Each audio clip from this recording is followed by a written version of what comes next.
Supposed to go on at 5:50. I quit. I mean, I had the longest day of my life yesterday. I don't need this right now. Really? Yeah. Oh, I'm sorry. I did real estate shit until 8:30 last night. Uh-oh. Up at 4:30, showing houses till 8:30 last night. Well, then, damn it, somebody needs to buy. Yeah. I'm going to work this hard. Good kid. Nice kid.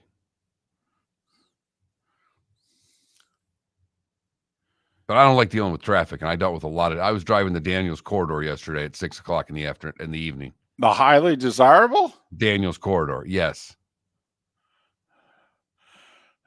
Love you, Tommy. He's a good man. Yes, he was. Yes, he was.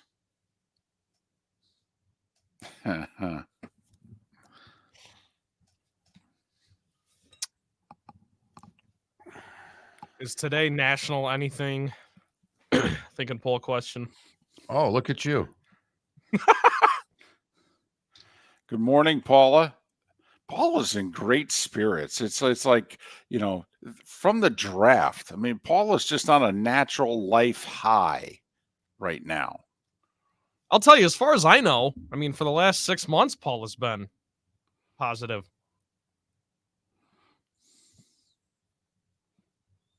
Tuning in, spreading positivity, active on Twitter. Yeah, ambient. The T-Wolves look serious.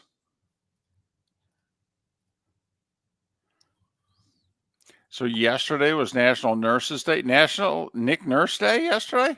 It's National Nurses Month, I thought, but Nurses Month. yeah, because this station is doing a whole thing about nurses every day on the station. If you listen to it, so I don't mean to laugh. I'm just on the sports station. Well, that's. I think it's the I think it's company wide. I'm sure it's probably just a way to make money. It's not like they care about nurses. It's National Teachers Day. Do you think anybody cares about them? Well, let me ask you two. If you had to teach, what grade level? Or like what? Elementary school? Middle school, high school? No, I need them somewhat. High school. Yeah, I need them somewhat developed. All right. Plus, I need to be able to talk to them a certain way. So they got to be older. You got to have some snark. Yes. Uh-huh. Yeah. Yeah. I got to be able to tell a joke at a kid's expense and have the whole classroom laugh. Right. And have the kid not be offended by it. Which these days, oof. Yeah, I know. I mean, I couldn't do it. Even as a substitute, I got in trouble with some parents because you can't say anything. Oh my goodness. If I was a substitute teacher and a parent approached me, oh my goodness. A substitute teacher? Well, see, hang on here. I want to let you know, I got this letter yesterday from the San Carlos Youth Baseball and Softball. Good afternoon. This season of softball has been marred with controversy and behavior that is not representative of Youth Sports League in direct conflict with the purpose of the San Carlos Youth Sports, blah, blah, blah. The actions of managers, coaches, umpires, and league officials must be above reproach. Coaches and managers are held to the highest standards for behavior, conduct, and influence, blah, blah, blah. After receiving multiple complaints about poor conduct on behalf of the managers, players, coaches, and parents, this final warning is being issued. If the behavior does not cease immediately, the remainder of the season will be canceled. Nothing else has ever been sent out. Got this email yesterday from the league. They're going to cancel my kid's league. I have no idea. Well, here we go. Sorry. No idea where it's coming from.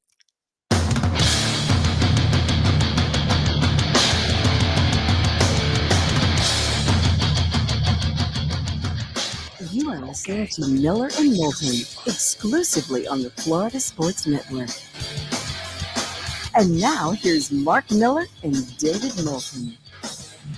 Top of the morning to you on this first Tuesday of May. Hope your week got off to a good start yesterday. How the heck are you, Miller and Moulton? MillerandMoulton.com, Miller_Moulton on X. That's how we roll. How are you rolling these days, Mark? Well, not very well, David, because I had one best bet yesterday. I said you're going to take Florida and you're going to lay the 1.5 because there's no way that Boston, playing just 2 days ago, would be able to come down to Florida, match the energy that they had in Game 7 and Game 1, and I thought they would get steamrolled by the well-rested Florida Panthers. Oh, yeah, Boston just scored again. Well, they didn't score for a good chunk of the game, but then, boy, once they got started, and they were some snipes too, man. Everything was like under the crossbar. Those were some great goals. So, yep, gotta love sports, right? Just when you know what's going to happen. I mean, you're positive you know what's going to happen. Boston looked terrible at the end of the Leafs series. They were lucky to get by. Panthers are going to destroy them. Hell, I had Boston winning 1 game in this series. You know, Mark, you and I, hockey guys, you worked in the sport for, a generation basically of your life. We forgot one very important thing. When you have a hot goalie, anything is possible. There's no doubt. And how did we forget that? Because Boston's goalie, I mean, there are a lot of good goalies in the playoffs. Ain't anybody playing any better than him. And if you got the hottest goalie going in the sport right now, didn't the Panthers have that guy last year? Yes, they did. How far did that run go? Well, it went a long way. Right. Almost all the way, as a matter of fact. Right. And so if Boston's goalie is going to give up virtually nothing every night, they really do have a shot. There is no doubt. And you said it before the show. They punched the Panthers in the mouth, and the Panthers didn't punch back. No, the Panthers went back to the corner like, hey, what's going on? You told me this was going to be easy. We scored first and everything. What the heck? Speaking of punching, man, you can be a champion and you're on top. And it seems as if, you guys are going to be champs for a while. And boy, when it ends, sometimes it can end quickly. Denver's not old, Mark. Not even close. None of their key players are 30. And the Timberwolves look like a young, rabid group of dogs, to be honest with you. And the Nuggets are looking around like, where the hell did you guys come from? They've got the size to defend, and they have the size to not allow you to defend. When the bigs are making threes and they're stepping out making shots, that's a tough team to defend. And the 2024 Denver Nuggets found out last night what the game was like in the late 80s and the early 90s because the officials said, nah, just play. Keep playing. That was without their best defensive player. Right. I mean, they did that without Gobert last night. They just throttled Denver. Right. Without the guy who might win Defensive Player of the Year again. Again, right. 4 times right. It would be. Mm-hmm. But, I mean, the officials let them play, and so the Timberwolves were like, oh, so when we drive to the basket, there aren't going to be any fouls? Oh, so then we can initiate contact too? Well, good, because we're bigger. And then you finish that off with the way Villanova play. I mean, the New York Knicks played last night. Well, man, I felt badly for the Pacers. I mean, they were playing 5-on-8 last night. Holy, come on. That game. I mean, Halliburton was terrible. Rick Carlisle screwed up. He put 2 of his best players on the bench for most of the fourth quarter when he put 2 of his starters back in who were terrible. No, keep the guys in who are playing well. What are you doing?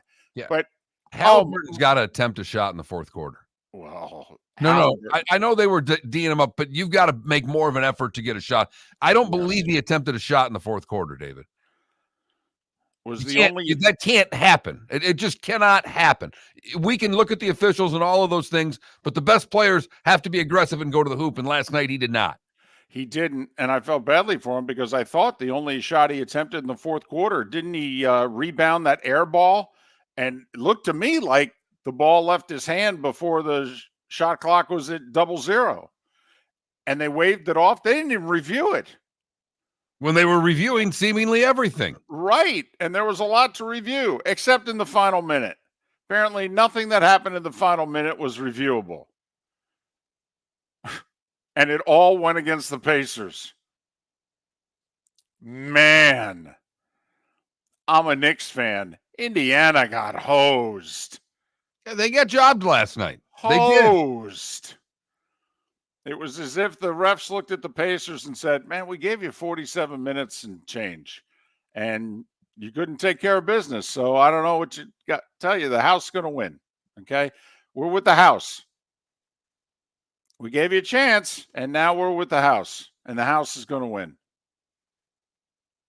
Whew.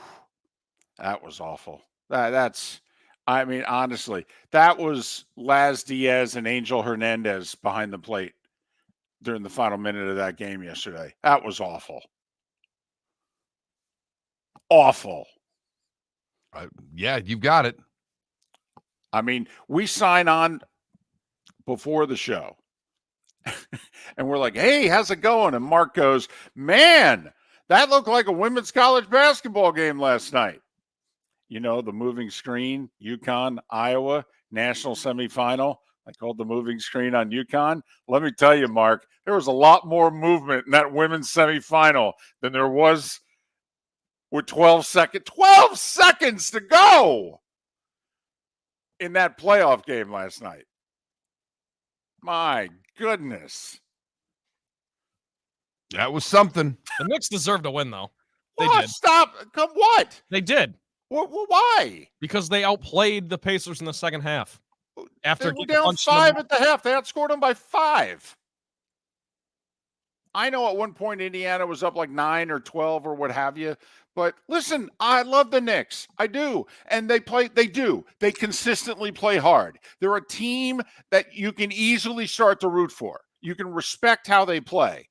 But come on. Actually, that game last night was a fun game from that standpoint because Indiana does some things you don't see that much at the NBA level. They're pressing. They're running. I mean, Yeah. the Pacers are – you just put that game on from entertainment. I had no dog in the fight. Right. And I was thoroughly entertained by the game and pissed off by the calls at the end. That's a way to ruin a couple hours of enjoyment for someone. I hated the call at the end of the game. That was gross. I hated the calls at the end of the game. I'm not honestly, saying I didn't. I'm just I mean, Trent, the calls to me were so bad that I actually wondered, is something going on here? Seriously, that's how bad the calls were. right, and it's New York versus Indiana, and there's a little bit of a history there. And All Lord knows that the ratings and everything is better if it's New York. I got you. Wow. It was awful in the final minute of that game. All of it in favor of the Knicks. Man. I mean, that's where, if you're in Indiana, I mean, do you, when they announce the officials, do you do it to the theme song of Three Blind Mice? I mean, whoo-wee. All right. I feel better now. I had to get that off my chest. Good. And my team won. Oh, my goodness. I can only imagine what a Pacers fan feels like today. Are there any? Yes. Yes. I mean, not as Outside of many. Indianapolis? Not as many as there are Indiana Fever fans today. That's but true. There are a lot of Pacer fans. Pacers front office going, man, I wish we could sell merch like the Fever. That right. Maybe we can get Caitlin Clark to make an appearance at one of our playoff games. Yep. By the way, did you see Obi Toppin's breakaway jam where he went while he's up in the air, he goes between his legs for the tomahawk jam? Yes.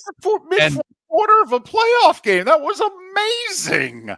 It was stupid. I But was going to say it was amazing. ridiculously stupid.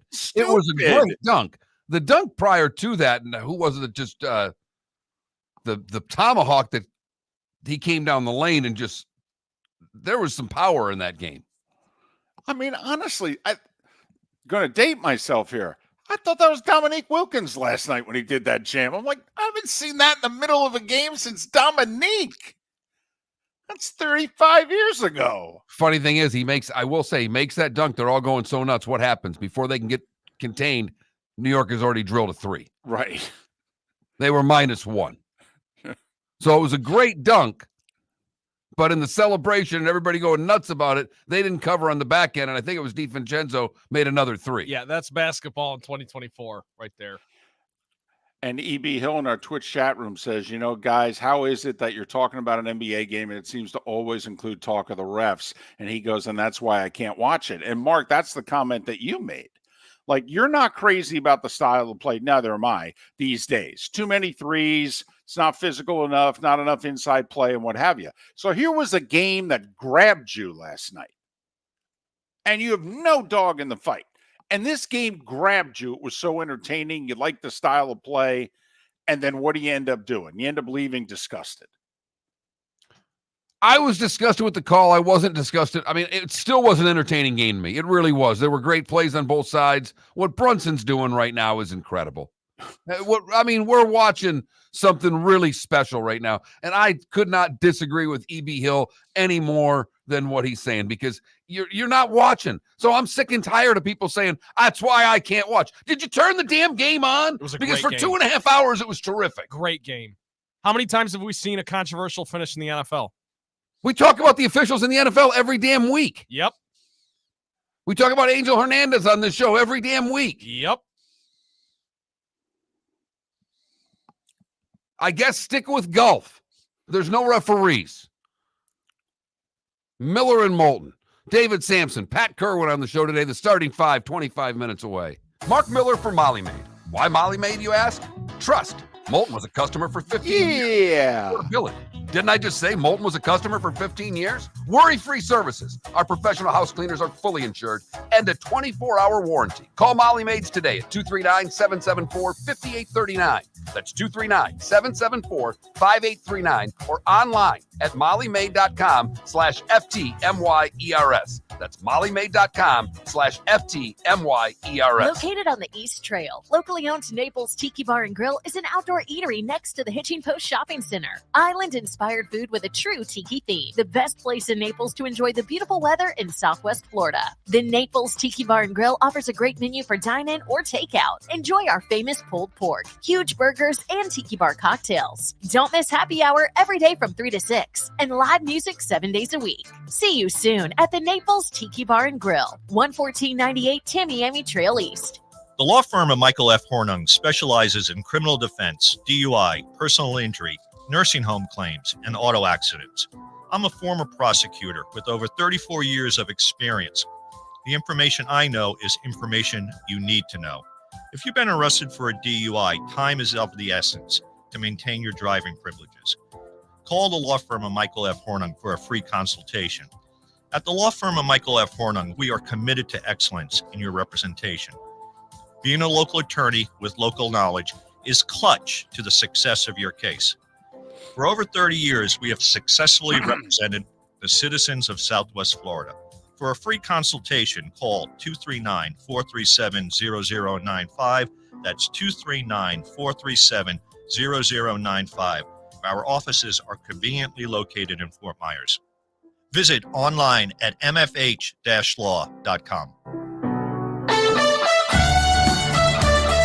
You were listening to Miller and Moulton on the Florida Sports Network.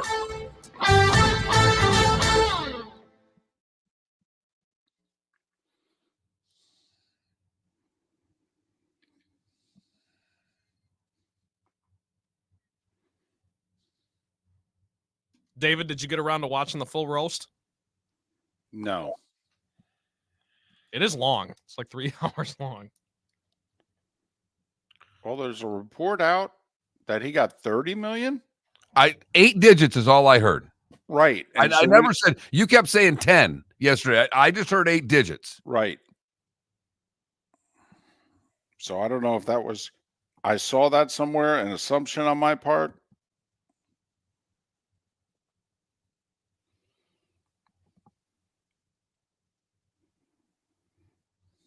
How about the Bees player? Has a kid, scores a goal. Yeah. That's a pretty good 24 hours. Yep. Once again, difference between hockey and the NBA. NBA, guy's wife has a kid, he misses a playoff game. Hockey, guy's wife has a kid, he's there for the birth, he runs to the airport, he flies down, gets picked up at the airport 2 hours before the game, gets driven to the arena, shows up, plays, scores a goal.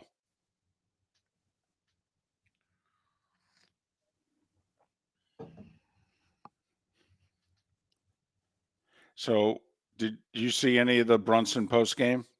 I did not watch any post game. No, So because they went right to the other game, and I just leave it on. So one of the reporters says, do you know you're the first guy to score 40 points or more in 4 consecutive playoff games since Michael Jordan? And I don't know if it was Hart or DiVincenzo. I think it was Hart who was sitting next to him. And he goes, damn, Michael Jordan? Okay. And Brunson goes, stop. Okay, just stop. Like, let's stop it. How about Anthony Edwards yesterday? Okay, at the morning shoot around, he's like, there's only one Michael Jordan. You all need to stop. You guys are, I am not Michael Jordan worthy. Stop it. It was like, although I'll tell you, did you see the one fadeaway he hit in the game last night? Yes. Oh, it's so MJ. It's so Kobe. They're syncing it up on the internet. It's so MJ. Golly. Guy's taking the baseline away from him, so he spins away from him, fade away, hand in the face, 18-footer. It's like, oh my goodness, that's where Jordan lived.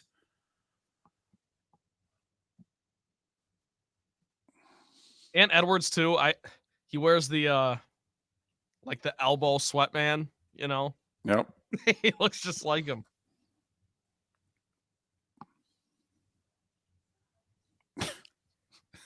He got hit seemingly on every drive to the basket that I saw. He just looked at the official with his arms out. You're not going to call a foul, are you?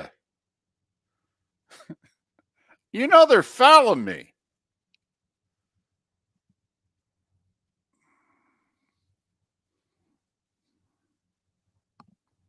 Tell you the one official in that game, I want him doing the finals. All right. The play where Edwards drives to the basket, there's a lot of contact, no call.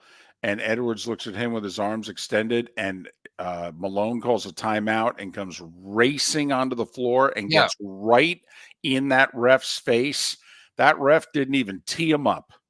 That ref just said, get him out of here. Get him out of here. And they were applauding him for not teeing him up. No. You come onto the, I'm sorry. You run onto the court and attack it. That's a tee. It should every damn time. Now I will say he did it during a timeout. He called timeout. That's rip. I understand. But that's the temperament though of the guys I want to win the finals. And the guy who realizes this ain't about me. Okay. And he never even warned him. No. He never said, no, but I mean, he never said, like, get back. He just sat there and he said after the game, I did read after the game, he said he never said anything that warranted a technical. Okay. Sure. Here we go.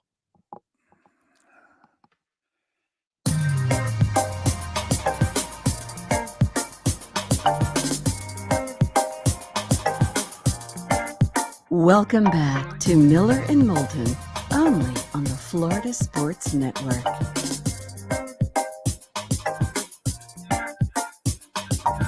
"21 minutes past the hour. David Samson joins us coming up at the top of the hour for his weekly visit. We'll ask him when is it too early to begin a sell-off? We did ask him that last week, and he said, well, the month has to switch from an A to an M. So technically, the Marlins did wait until the month switched, They right? did. They definitely did. So, maybe it's okay. We'll talk to David Samson about that coming up at the top of the hour. Pat Kirwan will join us about midway through the show, and we'll talk all things NFL because the season never sleeps. Hey, did you hear the big news in college football yesterday? You've got a new favorite bowl game. Are you going to Arizona already? Early for Snoop in the Gin and Juice Bowl, but I'm all for it. Wait a minute. Is it ever too early for some gin and juice? Well, I thought you would wait until we got a little later in the show to go Snoop, but We could do this every hour. Okay. This is either the best sports story of the day or today's sign of the apocalypse. It's one or the other. I love everything about it. Mark, we've got 412 bowl games. Okay. Why not have a few of them that are just, out? We love the Weed Eater Bowl, right? The Pool-Lane Weed Eater Bowl, you're right. We love that. I mean, we love the names. There's usually one bowl game that has, the Gasparilla Bowl, But it's funny how we've evolved. We've gone from the Blue Bonnet Bowl or the Astro Blue Bonnet Bowl. Thank you very much. To the Snoop Dogg Arizona Bowl, brought to you by Gin and Juice. Oh, no. And by Dre and Snoop. I mean, Yeah. the official title of the bowl game. How big is this logo going to be? I've got the logo in front of me. It's the Snoop Dogg Arizona Bowl, presented by Gin and Juice by Dre and Snoop. Right. So does that mean we've got two presenters? We've got a sponsor and two guys. Well, didn't Barstool sponsor this last year? They did. In fact, they had it, I thought, for 2 years, and they streamed the game and what have you. And Barstool said, we're out. This a titanic matchup every year, Mark, going forward between the Mountain West and the Sun Belt. Also. But I mean, I think instead of, Dr. Pepper for years has sponsored the pass it into the hole. Now it's turned into the chest pass, the football chest pass event. Right. The halftime thing at the SEC title game and at the national semifinals and what have you. Yeah. Mm-hmm. Right. I think the incentives or the ideas that could flow from the Gin and Juice Bowl. No doubt. I mean, smoke a blunt on the 50, knock down a gin and juice, and try to kick a field goal. Is this like during the timeout at a basketball game? You start the layup, then you hit the free throw, then you shoot the three, and once you make those three, if there's still time left, you go half court for the 20 grand. Puff, puff, pass, puff, puff, pass. Pass. So are you working your way towards the goal line or away from the goal line? It's not sure. It doesn't matter. This is the bowl game I want to go to. I'm a little jealous because what I've wanted living here in Southwest Florida is I've wanted us to have a bowl game in this region for a long time. Well, I think we need to get creative. Okay. And for those listening in the greater Huntsville area, I mean, all about bowl games. You've got them surrounding you. Okay. It takes a sponsor. It's just like NASCAR. We just need a sponsor. The Arizona Bowl was in danger of going away. Who's going to step up? All of a sudden, Snoop calls. Snoop's on the line? Yeah, Snoop's on the line. What does he want? Wants to sponsor a bowl game. Come on. We're getting punked. Nice, serious. In fact, Dre's online too. What? I've sent many players through my SYFL to colleges in the NFL, so it's only fitting that I bring the juice back to college football.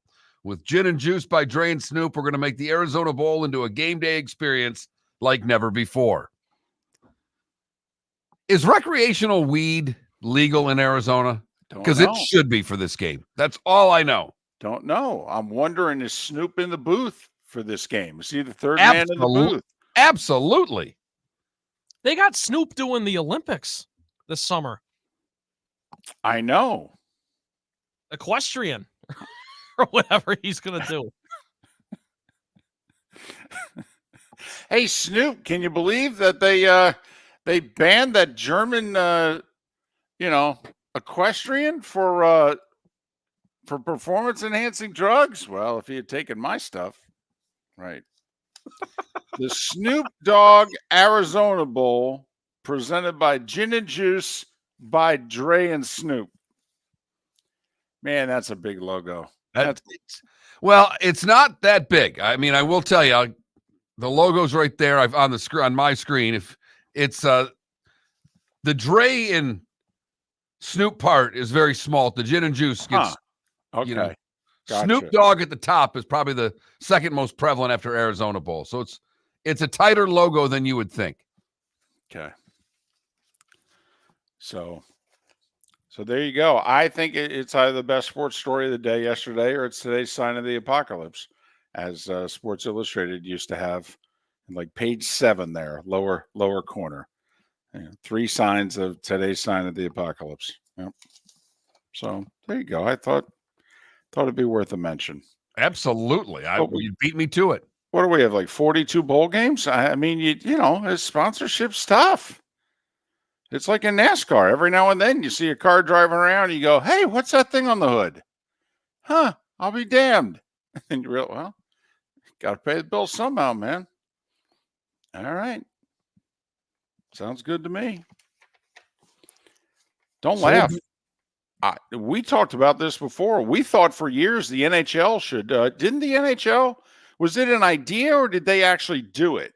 Where for a while they were putting the logo of the team that was closest to the race on the hood of the car? They had for some time some sponsorship, but I don't know if it was every race or if it was just certain races in the Southeast kind of promoting Carolina, because I know they had a couple. Carolina was involved. Atlanta, I think, still had a team at that time, the Thrashers, and so that logo was on the hood of a couple. Don't laugh. I mean, you could sponsor a bowl game if you're NBA or NHL or even, you know, one of the networks broadcasting the games. I mean, the Arizona Bowl is like a week before Christmas. I mean, to most of us, the NBA season starts around Christmas. I mean, if Amazon's getting the NBA here coming up soon, if you're Amazon, you might as well sponsor a bowl game and spend the whole bowl game talking about our NBA games that are going to start next week. Because that is coming. Yeah, it certainly looks like it. Apparently, they're getting the in-season tournament. Going to have to stream the in-season tournament. No! How will we survive with the in-season tournament being streamed? Thank goodness that we have Amazon Prime. If I would have missed the in-season tournament, David, I don't know how I would have been able to get by. I know. See, I love when certain things now are moving to streaming because it's like, oh, well, good. I could just say, oh, no, man, I don't get it. I feel like it's a built-in excuse to, no, I couldn't watch. Even though you could, but use an excuse. You are using this as an excuse. Yes. Because you have most of these services. I don't think we have Amazon, though. Believe it or not. You don't have Amazon Prime? No. No. Mark, my wife doesn't buy gifts for us. She buys them for others. Yeah, she'd want them to get there more quickly. Yeah. Well, but no, she pays she doesn't bring them to the house. She just buys them and sends them and pays for them. So no, I'm pretty sure we don't.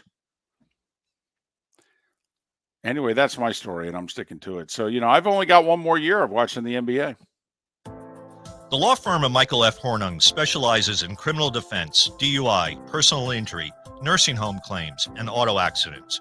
I'm a former prosecutor with over 34 years of experience. The information I know is information you need to know.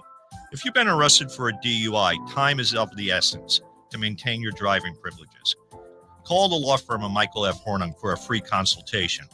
At the law firm of Michael F. Hornung, we are committed to excellence in your representation. Being a local attorney with local knowledge is clutch to the success of your case. For over 30 years, we have successfully represented the citizens of Southwest Florida. For a free consultation, call 239-437-0095. That's 239-437-0095. Our offices are conveniently located in Fort Myers. Visit online at mfh-law.com.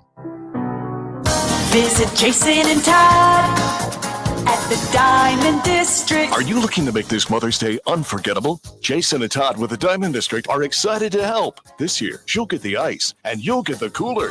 A premium Yeti cooler valued at $300. With their stunning selection of fine diamond jewelry and exotic gemstone jewelry, you'll be sure to find the perfect gift that will help make this Mother's Day special. And with your purchase of $1,800 or more, you'll receive a free premium Yeti cooler valued at $300. Whether you're already part of the Diamond District family or will be meeting them for the first time, you'll fall in love quickly with their selection, quality, value, and experienced non-commissioned team. Jason and Todd are in the store nearly every day and are excited to hand you a premium Yeti cooler when she gets the ice. Visit Jason and Todd with the Diamond District this Mother's Day week from the 8th through the 12th to receive your Yeti cooler with a purchase of $1,800 or more. Jason and Todd look forward to shaking your hand and welcoming you to the Diamond District family. At the Diamond District. You're listening to Miller and Moulton on the Florida Sports Network.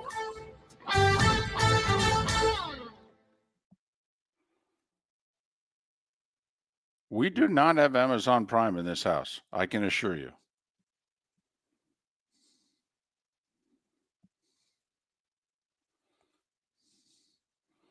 I know what I pay for. Paying for Twitch, paying for Spotify, paying for SiriusXM, paying for Netflix, paying Peacock? for Paramount, not paying for Peacock. You're not? No. I thought you were. You just didn't know how to access it. No. No. Turns out I'm not paying for Peacock. But you have ESPN Plus, Disney Plus, and I Hulu. don't watch Thursday Night Football. Did he? I don't watch.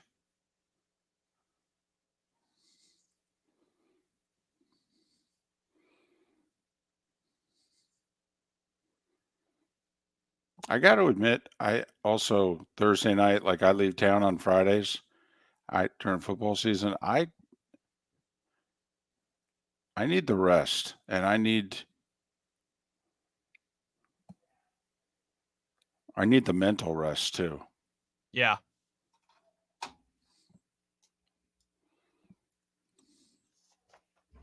Yeah, because if you think about it for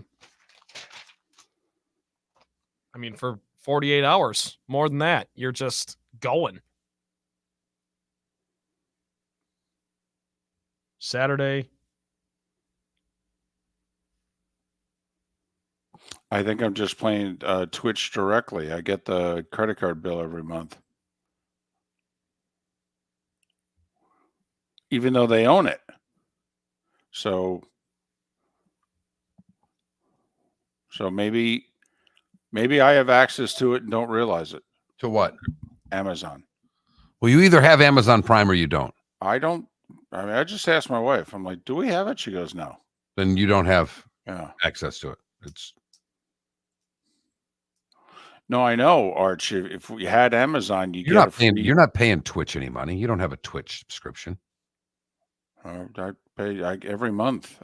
Maybe we do. So you pay Twitch? It's like $6 a month. We pay Twitch $6 a month. Why? I don't know. I think it's this for a certain. I think it's us. I think the credit card thing I get is a Miller and Moulton thing. We get paid by Twitch once a month. I know. Okay. When I get the email, I'll forward it to you. Okay. I get a monthly email in which I'm telling you, I'm pretty sure I get billed something having to do with Twitch. It's like $6. Both things are true. Because I'm sure you guys also make money based on the. Yeah. Well, not much. Trust me.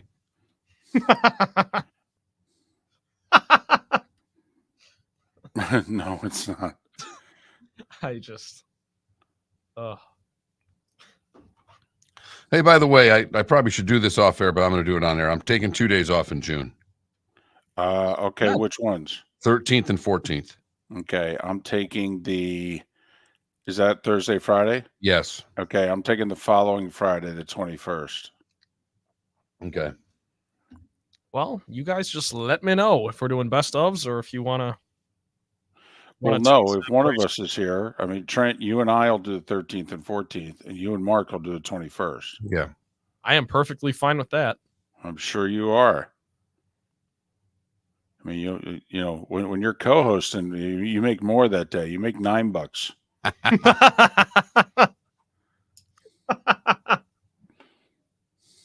How about this? Today in 1877, the Cincinnati Enquirer first uses the term bullpen to indicate baseball field foul territory where late-coming spectators were herded like cattle. Nice. How about that? How about that? It's a little baseball for you, everybody.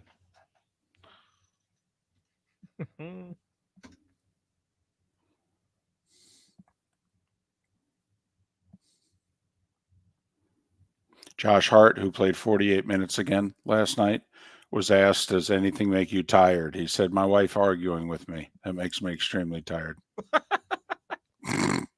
That's your kind of guy right there. Here we go.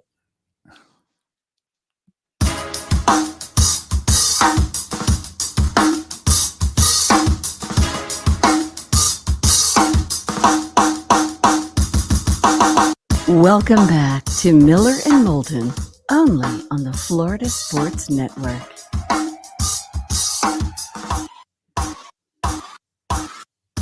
"22 minutes till the top of the hour. That's when David Samson will join us for his weekly visit. Pat Kirwan in a little more than an hour. It's a Tuesday edition of Miller and Moulton. Thanks so much for being with us from Southwest Florida, Huntsville, and a few points in between. Yeah, the empire, and we say that term very loosely, is growing. MillerandMoulton.com, Miller_Moulton on X. Any thoughts on a poll question? Any? Is it like National Hippopotamus Day or, something? No real national days to jump onto, No? unfortunately. Huh. What about, do you have Amazon Prime? Yes or no? I don't think that's enticing enough. Okay, Which I will say, it does show how lame we are as a show. Some shows are just awesome at it. They're creative, and there's like 9 poll questions that come out of their mouth in the first 30 minutes of the show. And we suck. We're just awful at it. The fact that we wait until we get on the air. But we didn't. We actually gave it a 2-3 minute talk beforehand. All right. And it generated nothing. And I was just hoping in the 40 minutes since that, a good idea had come about. Paul's recommending it's National Burger Month. Yeah. Favorite burger? Favorite burger? Well, you can put many different things on a burger. Hamburger, cheeseburger, bacon. I don't know. You get crazy. Some people, horseradish. I don't know. Olive burger. Horseradish. People are putting everything on burgers now. Multi-flavored beers, multi-flavored drinks, multi-flavored burgers. I mean, I'm burger, cheese, tomato. All right, that's it. But okay. 20 minutes beforehand. Time now for The Starting Five. 5 stories you need to know. It's the Starting Five on Miller and Moulton. Here's number 1. as DC recommends, favorite cheese on a burger. It's National Donkey Week, so it could be who's a bigger ass, Miller or Moulton. I like that. I vote that. I like that. I'm going to get killed, but that's all right. No, not necessarily. Not necessarily. 94-6. We'll start with the NBA. There we go. Victor Wembanyama became the 6th player to ever be voted unanimous Rookie of the Year. And 99 people get a vote in Rookie of the Year? He got all 99, Oklahoma City's Chet Holmgren got 98 of the second place votes. So there was a clear line of demarcation, Mark. Can you name the other 5? And my guess is no. I'd probably have to give the years to give you a chance because, Ralph Sampson, David Robinson, Blake Griffin, Damian Lillard, and Karl Anthony Towns are the other 5 to be voted unanimous rookies of the year. The T-Wolves may be developing, blooming, blossoming right before our eyes. Wow. They went into Denver without Rudy Gobert because his longtime girlfriend gave birth to a child and he couldn't make it back in time. And you figure without Gobert, that's really going to hurt him in defending Jokic, right? Yeah, they beat Denver by 26. And that's how much they led by at the half. 61-35 at the half. 106-80 was the final. Karl Anthony Towns and Anthony Edwards each had 27. Edwards at the morning shoot-around said, can we stop with the comparisons to Michael Jordan, please? He goes, that's really unfair to Michael Jordan. Please, it's a joke. Stop it already. Although there's a highlight in this game, a late double team. All right, he does a fadeaway baseline jumper from 18 feet, and those of us of a certain age, some may see Kobe, others may see MJ. It's that 3-second moment in time in which you go, oh, wow. And then that's it. That's it. We're not going to talk about it. Mark, I got to admit, from this point forward, I'm all in on the T-Wolves. Why? Why, you ask? Thanks for asking. Because when is the last time the Minnesota sports fan has had a parade? Wilds have never won the Cup. Before then, the Stars never won it, not when they were in Minnesota. And they certainly didn't have a parade when the Dallas. So we got to go back to the Twinkies? We got to go back to Kirby, and we'll see you tomorrow night in 91, right? So you're damn right. I'm all in on the T-Wolves. Let's do this. Well, it's a part of the world you've had a soft spot for. You live near it, covered the area, so you've always had a soft spot for Minnesota sports teams. Every fan base deserves a parade. And I know in Minneapolis, this will be like when LeBron delivered the title for the Cavs. You know, they were like, this is great. This is whatever. And out the side of their mouth, they said, man, I would have loved one for the Indians. And I would have given 5 years of my life for the Browns. But, hey, this is good. This is fun. I'll take a day off from work, go to this. But they just got to start somewhere, man. Somebody's got to start winning in your town. Why not the T-Wolves, who have never made the finals, by the way? Only made the conference finals once. Tonight, a couple of NBA playoff games. Cleveland's at Boston. Dallas is at OKC. Did the Knicks beat the Pacers, or did the Knicks and the officials beat the Pacers? Come on. And as a Knicks fan, I'm asking, Mark, did the Knicks on their own beat the Pacers, or did they need an assist? They needed an assist, and they got one. They got a couple. Yeah. In the final 45 They really seconds. did. They did. Tie game. Brunson turns it over. They rule it was a kicked ball. It wasn't kicked. It was deflected by a guy's arm. Okay. Refs missed it. Instead of the Pacers having a fast break the other way and likely taking the lead, Knicks kept the ball. And 5 seconds later, DiVincenzo hits a three. And then down one with 12 seconds to go, they called Miles Turner on a moving screen. And there was far less movement in that one than there was in that UConn-Iowa women's semi a month ago. But Jalen Brunson has been amazing. He had 21 in the fourth, 43 points, 6 assists, 6 rebounds. Josh Hart played all 48 minutes again for the Knicks. He had 24 points, 13 rebounds, 8 assists. I mean, the Villanova Knicks, I don't know if they're going to win a national title, but they may just get to another Final Four. Well, David, I still don't know if they win this series because they're relying on so many minutes by so few players. If the Pacers happen to get game 2 or even just win games 3 and 4, as this series goes on, I don't know how the Knicks can keep doing this. I really don't. Mark, I'm with you. I mean, I picked the Knicks grudgingly in 7 because I think if it goes that far, the Knicks will win game 7. You picked Indiana in 6, and I didn't have a problem with it. Remember, Indiana got game 2 in the Milwaukee series and then held serve from there. So they can do the same thing in New York. Halliburton was terrible last night for the Pacers. Particularly in the 4th. And they still should have won. By the way, Pat Riley held his end-of-the-year presser. And I got to admit, first off, it's the first time I ever looked at Pat Riley and said, I'll be damned, you're getting old. And secondly, he sounded like Clint Eastwood on the porch. He really did. In Riley, more ways than one, because I didn't see it, I heard it. And he is old. I mean, yeah, but the voice clearly sounded like an older man. It didn't have that same crispness to his voice that I'm used to. He hates the load management. He flat out said, I don't understand the 65 game rule that says it's okay to miss 17 games.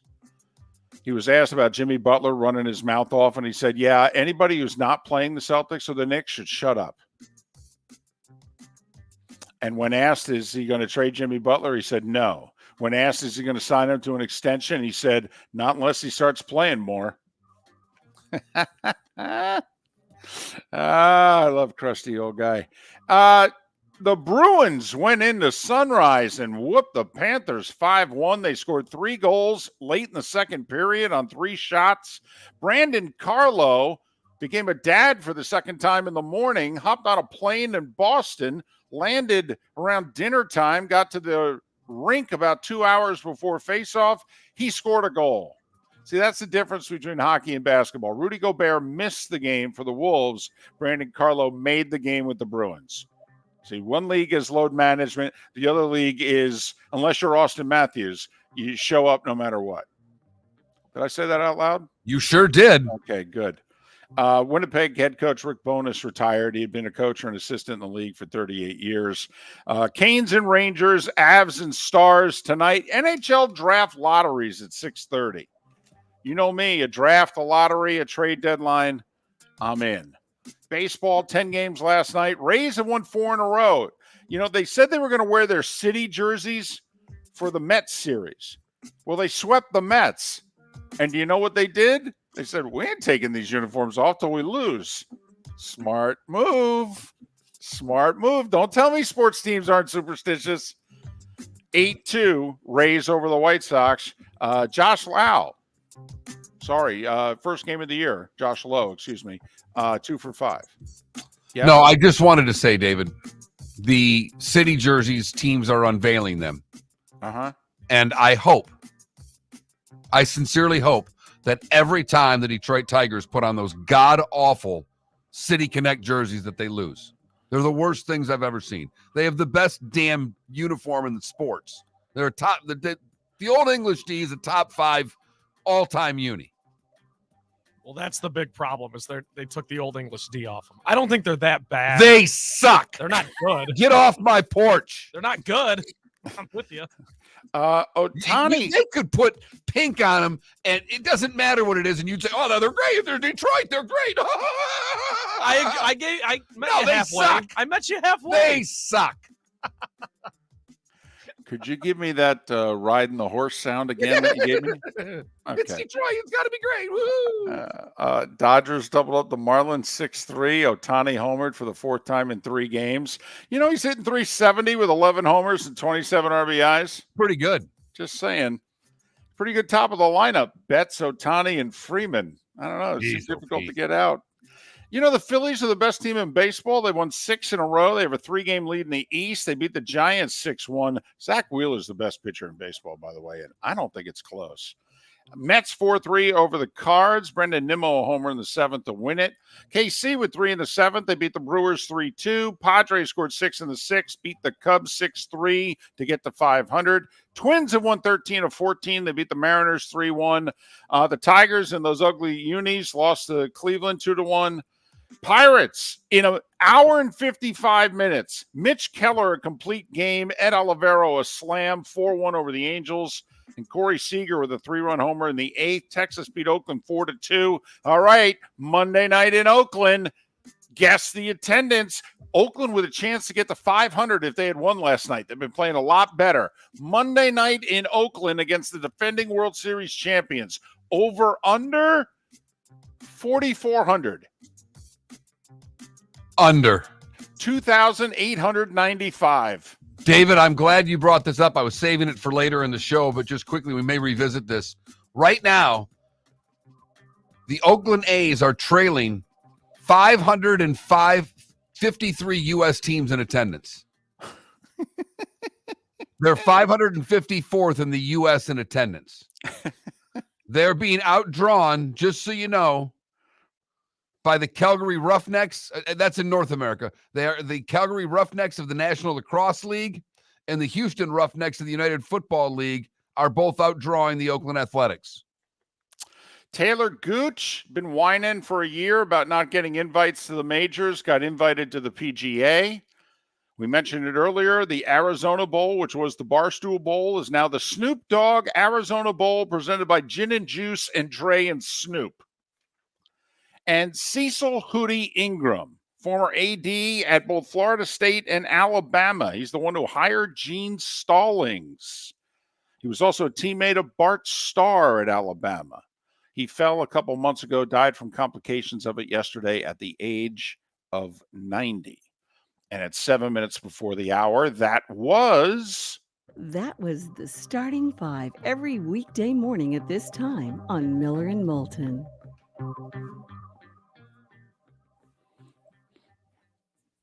I had Patrick Ewing to my left this morning. He's got a Knicks jersey on with the Piston hat. I'm so confused inside this room, I don't know what to do. David Samson, his thoughts on a sell-off and officiating and a lot more next.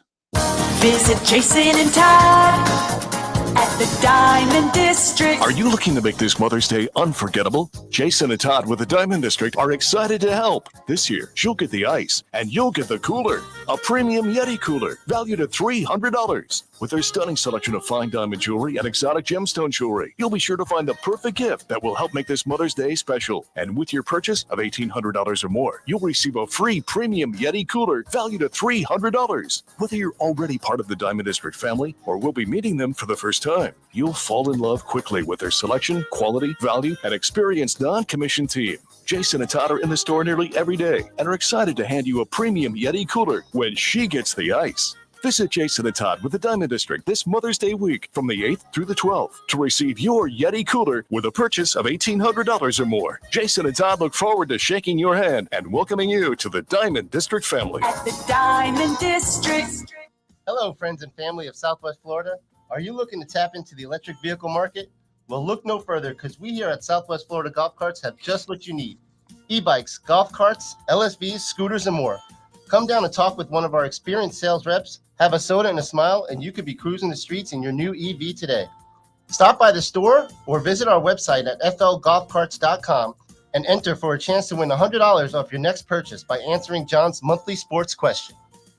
Located on the East Trail, locally owned Naples Tiki Bar and Grill is an outdoor eatery next to the Hitching Post Shopping Center. Island-inspired food with a true tiki theme. The best place in Naples to enjoy the beautiful weather in Southwest Florida. The Naples Tiki Bar and Grill offers a great menu for dine-in or takeout. Enjoy our famous pulled pork, huge burgers, and tiki bar cocktails. Don't miss happy hour every day from 3 to 6 and live music 7 days a week. See you soon at the Naples Tiki Bar and Grill, 11498 Tamiami Trail East.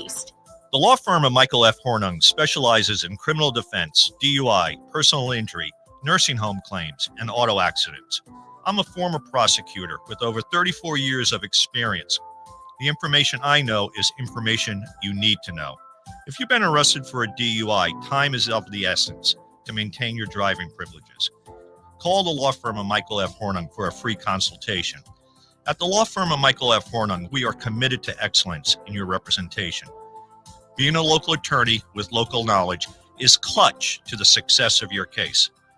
For over 30 years, we have successfully represented the citizens of Southwest Florida. For a free consultation, call 239-437-0095. That's 239-437-0095. Our offices are conveniently located in Fort Myers. Visit online at mfh-law.com. You are listening to Miller and Moulton on the Florida Sports Network.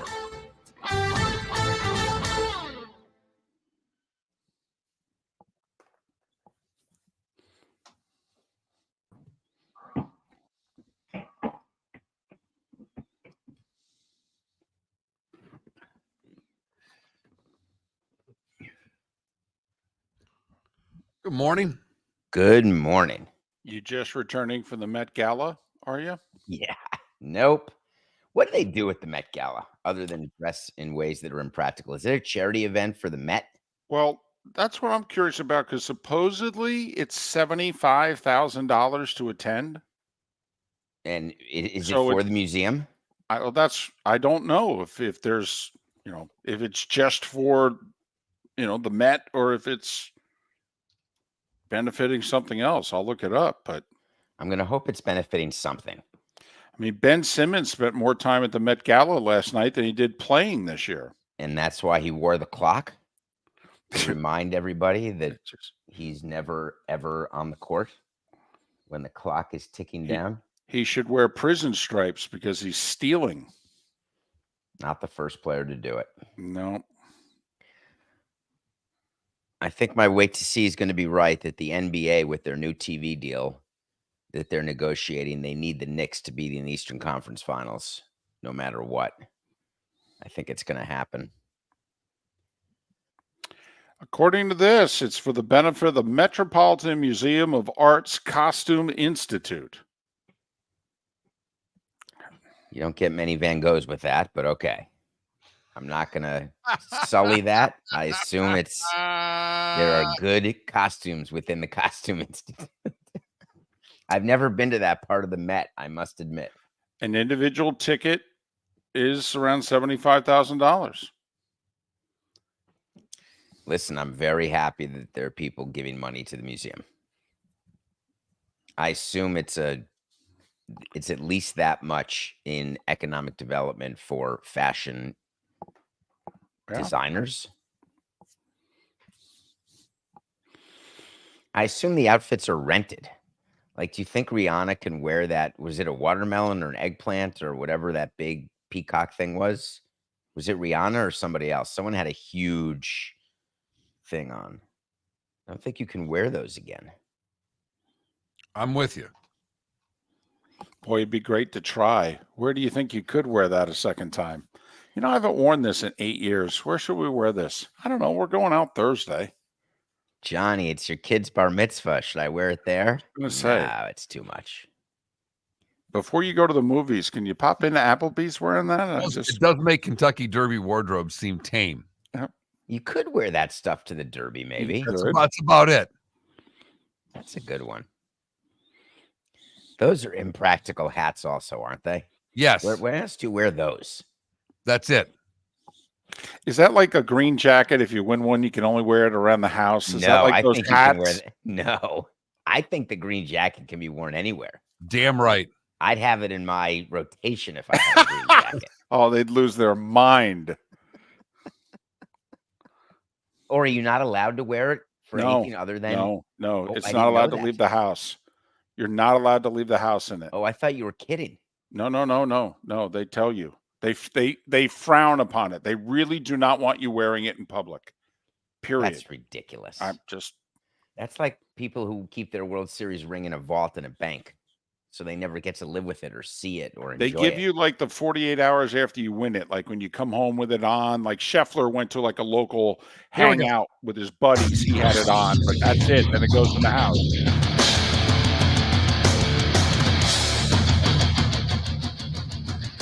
You are listening to Miller and Moulton, exclusively on the Florida Sports Network. And now here's Mark Miller and David Moulton.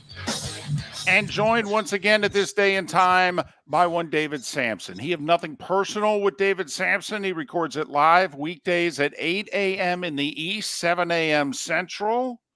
You can follow David on X at David, the letter P. Samson, David P. Samson. That's the award-winning Nothing Personal, by the way. So are you done traveling, world tour? You're not running marathons. You're not doing live shows anymore. Are you just going to like hang tight for a couple of weeks? A couple weeks, but then we go back on tour. We haven't announced it yet, but there is a second leg to the tour that's going to happen in late June, early July. I just love going out and doing the shows in front of people. I really do enjoy it, though my body is just recovering from the last tour / marathon / crazy sort of month I had. And I thought that I was dying, but it turns out I was just tired. Have you had your rock and roll moment yet where you've woke up in a city and not known what city you're in? It's funny you asked that. I used to work over in Europe, and then when I was on Wall Street, I was a big traveler. So I was always traveling. And back before phones, this is going to be so bad, but maybe for your audience, it's great. You used to get wake-up calls from the hotel lobby is how you'd wake up. That was your alarm. And I would always have them. And to this day, it's good morning. It's 6 a.m. and you're in Charlotte. I used to do that when I was in baseball, and I did that before Wall Street, et cetera, et cetera. So I would always know where I was. We jokingly asked you, I believe it was last time you were on, when can a team who is terrible start their sell-off? Well, 72 hours later, the Marlins adhered to your rule, David. They waited till the month went from A to M. Then they sold off a two-time batting champion. People criticizing them for doing so early, doing so for getting not enough in return. Your thoughts on the Marlins on May 3rd, 33 games into a baseball season going, we're out. Well, it's great self-awareness because they were out. So people expected me as former president to be very critical of the Marlins. What I was critical of is not trading Arias. They should trade him, absolutely, because they were not going to re-sign him. That's for sure. And people are saying they didn't get enough in return. I'm not sure who these people are because they're not the scouts. So it's hard to know whether or not they got enough in return. What I was critical of is they paid every dollar of his salary. The point of selling that early is to give yourself some payroll relief because you're not going to hit your revenue numbers that you had projected because your team is not going to be good. So you do a best case revenue scenario, and they're likely not hitting that. You do a mid case revenue scenario, which is number of people in the stands and how much money they'll spend. They're not going to hit that. They're going to be at their low case revenue scenario, and that means they're going to lose more money than they expected. So I would have expected them to try to save money. The problem is the Padres are not allowed to take any money on because they're so irresponsible and in violation of all baseball rules because of how much money they lose. So they chose a trading partner who they claim gave them the best package. Wait to see. We won't know for years, but who couldn't take on a dollar. And in fact, the Marlins took on money by taking that reliever for a couple $1 million, who's not even in the big leagues. So to me, that defeats the purpose. In terms of the fans being upset that they sold, they were what, 8-20, or now they're 9? They were 9-24. They had a 3-game winning streak, but they were 9-24 when they made the deal. That you're not coming back from that. Maybe you can be a unicorn and do that, and it can happen once in a blue moon. But the Marlins were not going to do that, and it's the front office's responsibility to not be delusional, and they were not delusional. How much do you weigh when you're going through that low case and mid case? Oh, sorry. I hate you. That's my left thigh. My goodness. God, I weighed that in 7th grade, I think. All right. But how much do you weigh? You took the low case revenue, the mid case revenue, and the high case revenue and trying to get rid of a player. How much do you weigh in trading off that will affect your low case revenue even more by trading off players and less fans show up?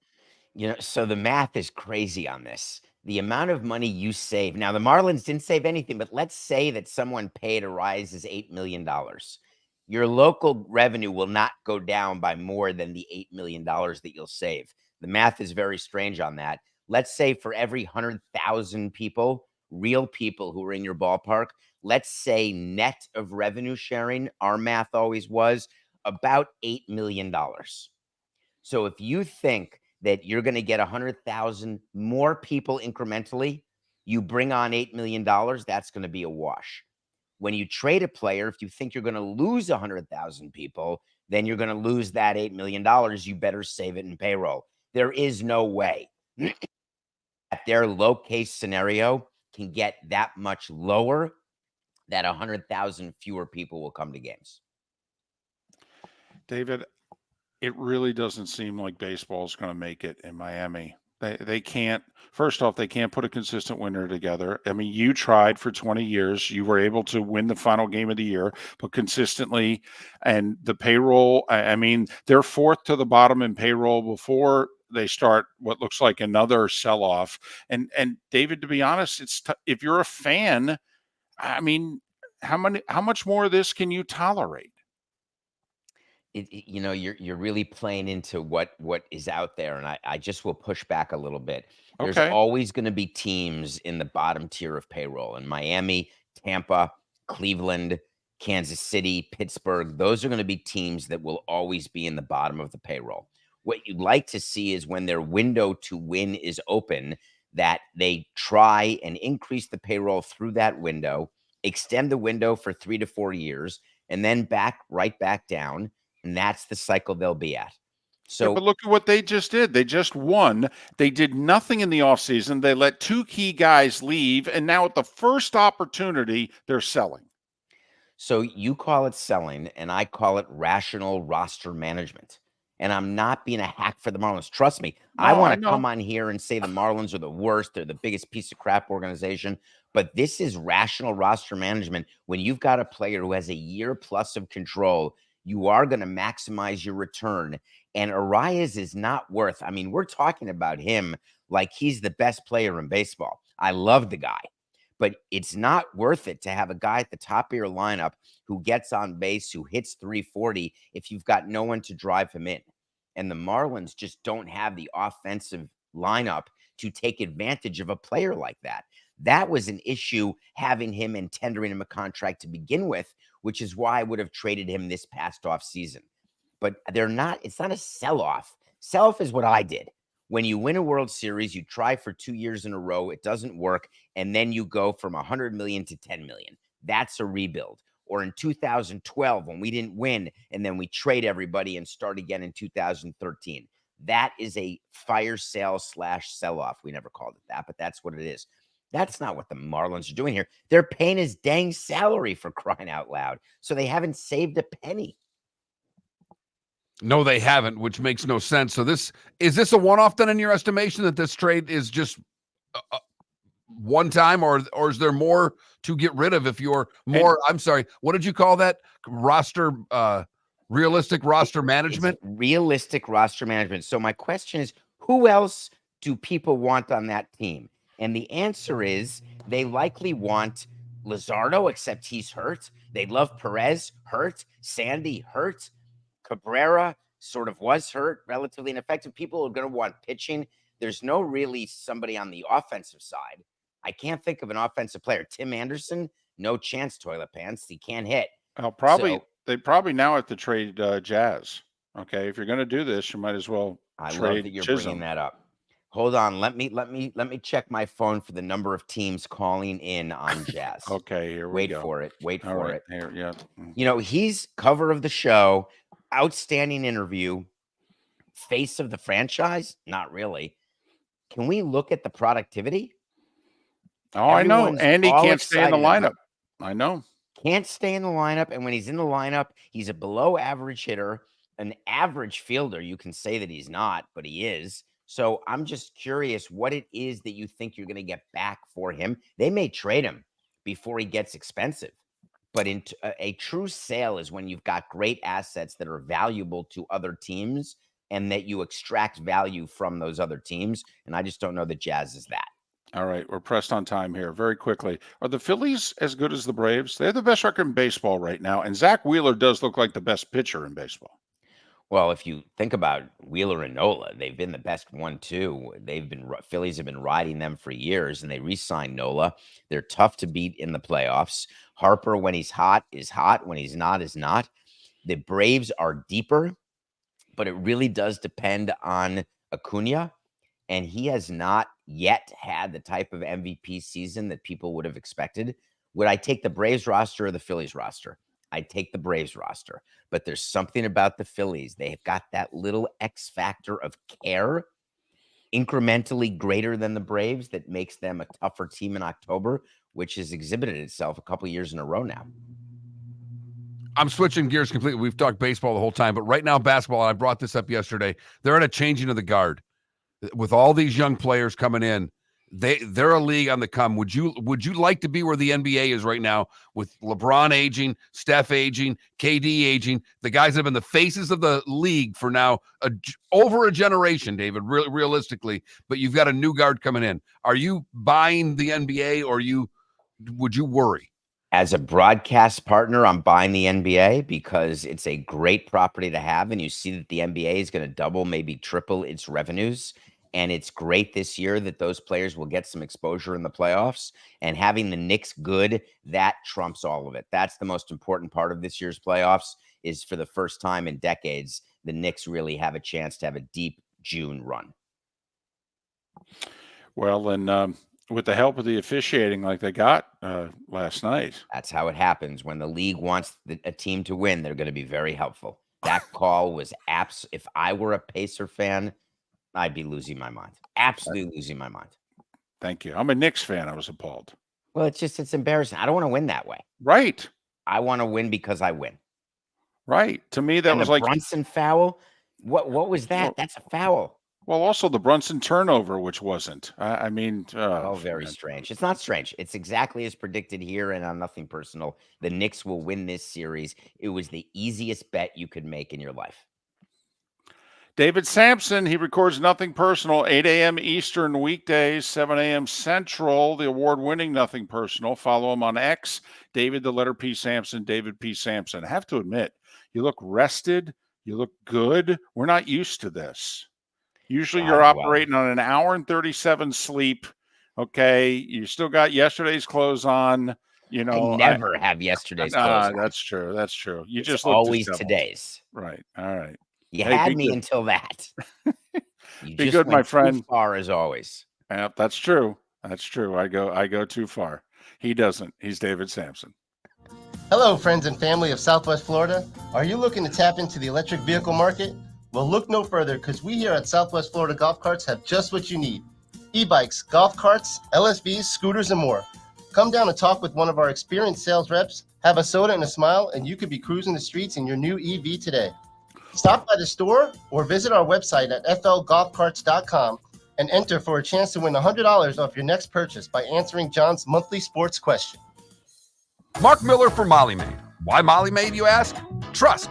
Moulton was a customer for 15 years. Affordability. Didn't I just say Moulton was a customer for 15 years? Worry-free services. Our professional house cleaners are fully insured and a 24-hour warranty. Call Molly Maids today at 239-774-5839. That's 239-774-5839 or online at mollymaid.com/FTMYERS. That's mollymaid.com/FTMYERS. Visit Jason and Todd at the Diamond District. When choosing something of high value and personal significance, such as a diamond, you want to shop with the best, and the mall is not the place to be. Here are my friends, Jason and Todd with the Diamond District. Take a stroll in the mall, hop into a few jewelry stores, and you'll soon discover you're in the wrong place. Rings begin to look all alike. You're not finding GIA certified diamonds. You quickly realize you know more than a salesperson helping you, and all the same financing gets pushed on you. Visit Jason and me, and you'll find America's top bridal designers dealing exclusively with the Diamond District. You'll find the largest selection of GIA certified diamonds, all priced 8 to 10% over cost. You'll find educated sales consultants who have many years' experience and are not paid commissions. And you'll find Todd and me in the store nearly every day, wanting to shake your hand and welcome you to our Diamond District family. Visit Jason and Todd at the Diamond District. You are listening to Miller and Moulton on the Florida Sports Network.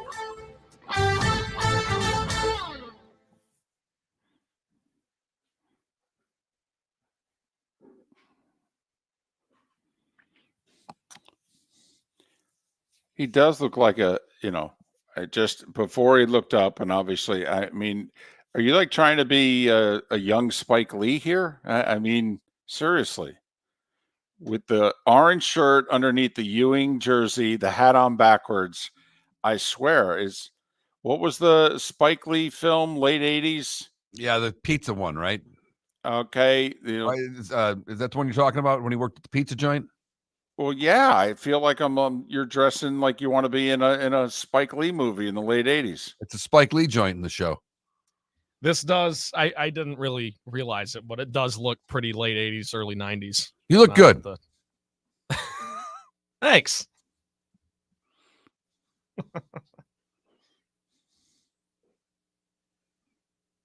And it's not even Jersey Thursday. Hey, did you put that poll question up?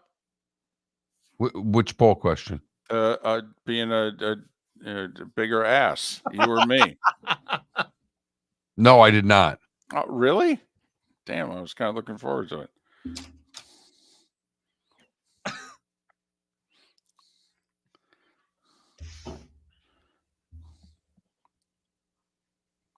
Today's National Burger Day. Do you put ketchup on your burger? What do you put on your burger?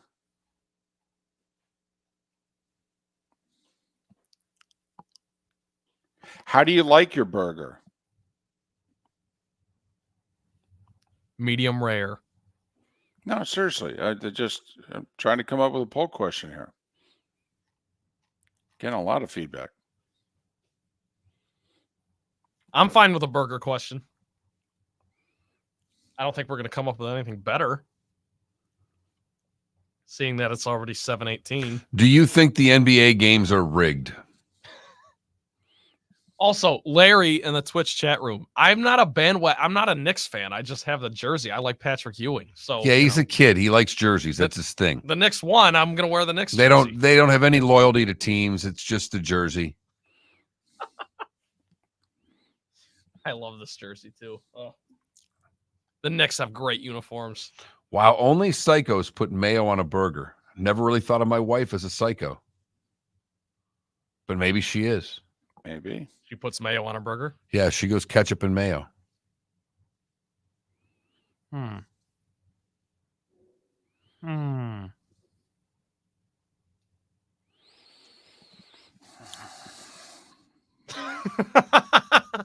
How about this? Which fast food joint has the best burger? The Baconator, the Big Mac. So we going McDonald's, Burger King, Wendy's. Well, Wendy's is the answer out of those three. Yeah. Well, I don't necessarily disagree, but I don't think it would win. oh, if it doesn't win, then people aren't going enough. Mark, you tired? Exhausted. Long day yesterday? How do you like your burger? What do you put on your burger? How about if do you prefer a burger or a cheeseburger? I like that. Burger, cheeseburger. I'm a vegan. Yeah, we don't want to know. We want to assume that.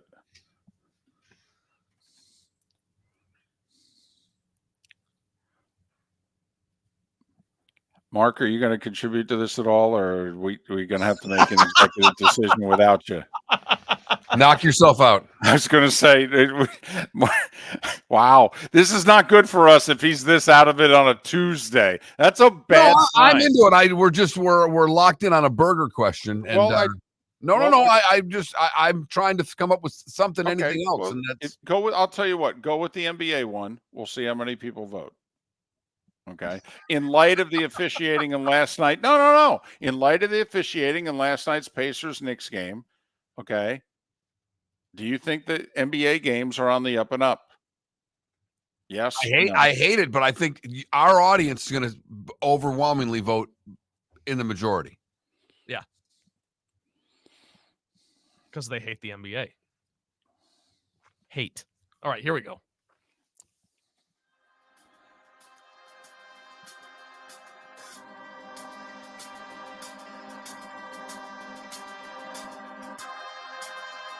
You're listening to Miller and Moulton, only on the Florida Sports Network.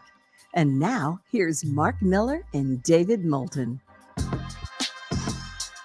21 minutes past the hour. Pat Kirwan will join us 40 minutes from now. We'll talk a lot of NFL. Trent Bally and the play of the day coming up. We need a poll question. We were debating burgers. Apparently today's National Burger Day. But Mark usually Mark's the one who wants to go away from sports because we get many more votes when we go away from sports. And I'm the one that goes, come on, we're a sports show. Let's go with the sports question. And so we've been talking about a burger poll question for 2 breaks now. And Mark just stepped in and said, I got an NBA question. Okay, boss. So go. I don't know about the boss part. I mean, with the poll question, you're the boss. That is like the Progressive commercials when they say the one guy's the boss and everybody laughs. I mean, that's when it comes to the poll question, right? You handle the text line and the poll questions, okay, and how we end the show. I do the starting 5 and the Twitch chat room. It's our responsibility, and I take us in and out of most breaks. That's how we divvied up. That's how we split the pie. So you've got the poll question. Boss, go. In light of last night's finish between the Knicks and the Pacers, do you think NBA games are on the up and up? There you go. I do. I do as well. But I think our listeners are very anti-NBA. They are. And I am a little surprised that I've let off the show for 2 days in a row wanting to talk about the NBA. I know. And I've enjoyed these playoffs a lot. The NBA playoffs have started off with, the Knicks series was terrific. The Orlando series was terrific. But I commend you. I do. This is not sarcasm. Last night the sound was on of the NBA game over the NHL game. Wow. That's a major upset in the Miller household. That is. But you were disgusted by the finish, as was I, even though my favorite team won, and they benefited by 2 or 3 horrendous calls against the Pacers. Not 3, 2. Say 2. Please. There's about 7 that I could go off the top of my head. But in the final 40 seconds, there was 2. That's true. Mm-hmm. The ones that people are talking about, there was only 2. Right. I just want to get it straight. Not 3, it was 2. Okay. So that's our poll question then. That's what we're going with. By the way, yesterday's poll question, nearly 50% of you wanted to see Tiger be roasted next. Between LeBron, Aaron Rodgers, and Tiger, 47% of you wanted Tiger to be roasted next. Did you hear the report that Brady got $30 million from Netflix? I had only heard that it was 8 figures. I'd never seen a number. Everybody assumed that was 10 million, but I had seen 8 figures, and that was all that I had seen. So 30 million, huh? Well, that's what was floated out there last night. We wondered why he would do it. Is 30 million enough for you to get roasted for 3 hours? 10 million an hour? Could you be roasted for 10 million an hour? Not a private roast either. I public could probably roast. do it for $10 an hour. I was going to say, I wouldn't do it for free, but I'd do it for. Well, you and I do it every morning for 4 hours for not that much money. Hello. Hey, now. I was going to say, it almost happens anyways. That's just part of the job. Hey, can I steal from the Dan Patrick Show? It's arguably the most successful national sports talk show going, right? Dan Yeah, Patrick? I'll steal something from another show. We'll call it R&D. Go ahead. Right. So they have a thing every day. Stat of the day. Dun, dun. So there are 8 teams left in the NBA playoffs. 5 starters on each team.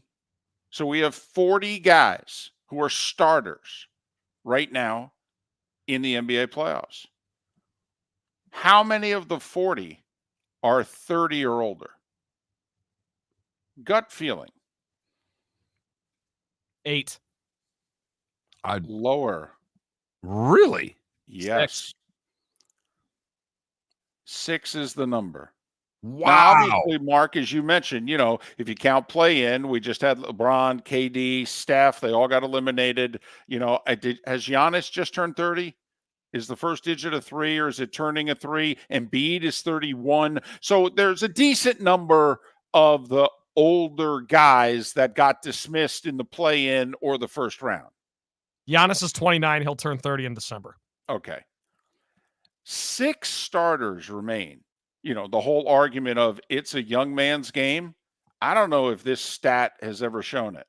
First off, 2 of the 6 are on the T-Wolves.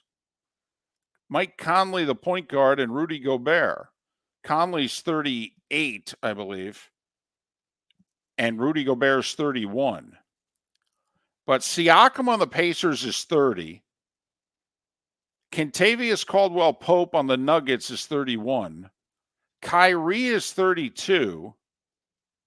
And Drew Holiday on the Celtics is 33. That's it. So the final 8 teams left in the NBA playoffs, 6 starters are 30. And I don't know, one of the things that turns people off in the NBA, or has turned people off, is the off-the-court stuff. Is the whole shut up and dribble claim. They don't want to hear anything out of the athlete. Right. Who knows if these young athletes will have a social conscience that comes forward in the coming years. But most of the players, the young stars in the league, are only concerned with playing basketball. Correct. That, to me, if I'm Adam Silver, I'm pretty fired up about. Because that's the only thing. LeBron's plays never bothered anybody. Yeah, a few people think he whines a little too much and what have you. But yeah, obviously he's an all-time great. I mean, if you can't acknowledge that, then, give it up. So Gobert and Conley on the, everybody thinks the T-Wolves young. By this, they could argue they're the oldest team left in the playoffs. And they won last night without Gobert. Siakam for the Pacers, 30. KCP for the Nuggets, 31. Kyrie, 32 for the Mavs. Drew Holiday, 33 for the Celtics. That's it, man. That's how young the league. You both mentioned it in recent days, changing of the guard. That, I think, shows just how much the guard has changed so quickly. Boom. That is a crazy stat. It really is. That is. And it's one I would be really pushing forward if I were the league. It would be out in front. This would take a lot of research, but I would love to see, like, in 1987, what the average age was for the starting lineup for the playoff teams, 29 minutes after the hour. Time for the play of the day. Trent, what do you have? I'll give our listeners a break from the NBA. We go to the Trop after getting swept by the horrendous White Sox a week or so ago. The Rays are back in the saddle. Johnny DeLuca with 4 RBI. Here's a homer in the 5th. And he shoots this one deep to left. That head's carry might go. That baby's gone. Home run. DeLuca belts one to left. His first home run of the year, and the Rays have a 3-run inning. Rays win at 8-2. They get back to 500, 18-18. They'll go for their 5th win in a row tonight. And there you go. Molly made play of the day. Call Molly made today. It's a perfect Mother's Day gift. No, it is. You think I'm nuts. You think I'm crazy. If you got your mom maid service for a year, not that you could afford it, if you got her maid service for a month, she'd be happy. There's no doubt. So call them today, 239-774-5839. That's 239-774-5839. Thanks for listening, Miller and Moulton. Mark Miller for Molly Maid. Why Molly Maid, you ask? Trust. Moulton was a customer for 15 years. Affordability. Didn't I just say Moulton was a customer for 15 years? Worry-free services. Our professional house cleaners are fully insured and a 24-hour warranty. Call Molly Maids today at 239-774-5839. That's 239-774-5839 or online at mollymaid.com/FTMYERS. That's mollymaid.com/FTMYERS. The law firm of Michael F. Hornung has successfully represented the citizens of Southwest Florida for over 30 years. As a former prosecutor, the information I know is information you need to know.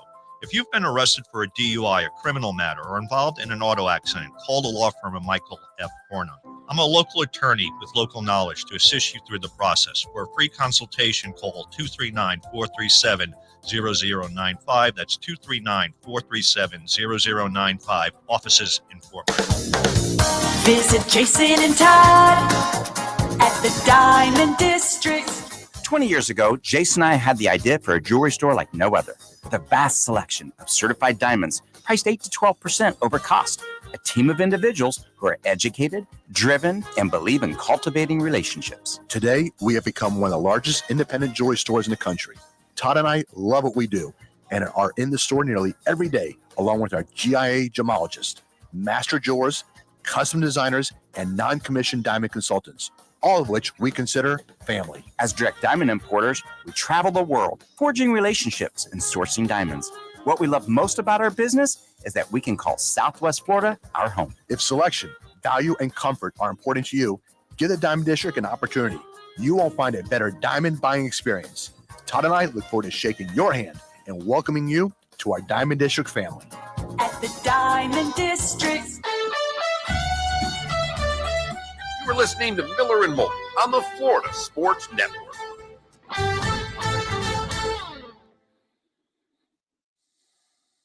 Okay, I'm going to look some of this stuff up. We can circle back maybe in the bonus hour because I want to see some of the iconic 80s teams, what their average age was.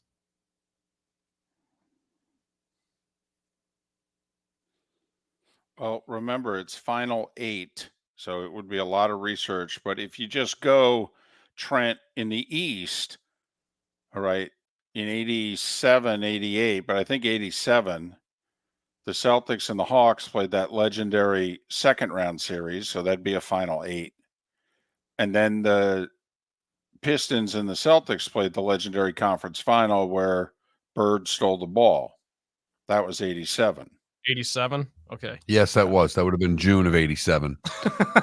My high school baccalaureate was the night that the Bird stole the ball on the way to a party, listening to it on the radio. And Steal my bird! who inbounded that ball? Zeke? Yeah, you're damn right he did. You're damn right he did. Lazy pass. In the 30 for 30, Isaiah's like, Bird came out of nowhere like a streak of lightning. And if you watch the play, it's like, no, he didn't. Not at all. Isaiah was just in a hurry, to inbound the ball to catch the Celtics who weren't quite ready to defend it. And Bird was really the one who was paying attention. Yeah. Lazy pass. Isaiah had some. When coaches couldn't call timeouts, right? It had to be the player. Well, first off, I don't know if we know who had timeouts left. Well, I know the Pistons had one because Chuck Daly afterwards there's footage of him. He's like, yeah, we would have liked to have a timeout there. And he's signaling for it, but they're not getting it because I don't know if it was just on inbounds plays, players could call timeouts and coaches couldn't or what.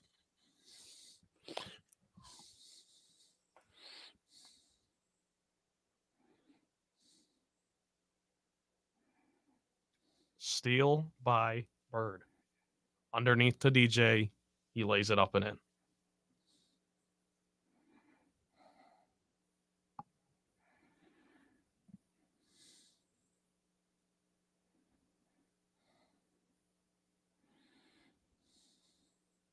'87 finals, David. You remember how many games that went? 6. Lakers won beat the Celtics in 6. They win in Boston or LA? LA.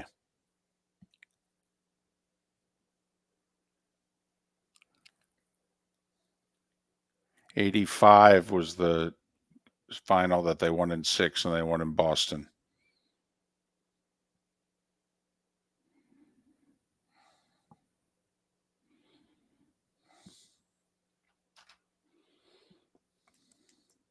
With Kareem running down the court. All right.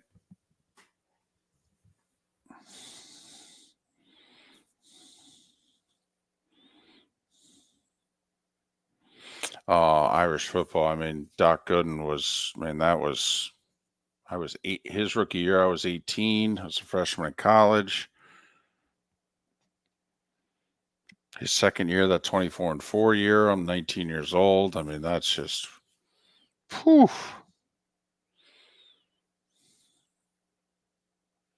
David, do you remember the band Susie and the Banshees? Mm-mm. It's an alternative band from the late 80s.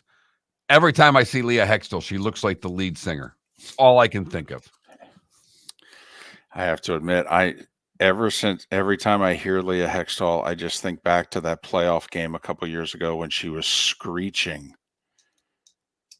And she hasn't done a play-by-play of a hockey game since for ESPN.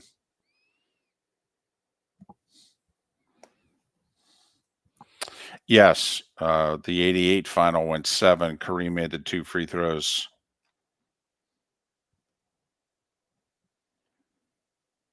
The 88 finals were stupid.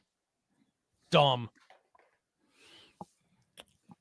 That was a great series. Iconic performance by Isaiah on one leg, thrown away because and they lost, right? Isaiah had the big point game, and then the Pistons lost. It was a bad call. When he led them in scoring, they would lose. Here we go. Yeah.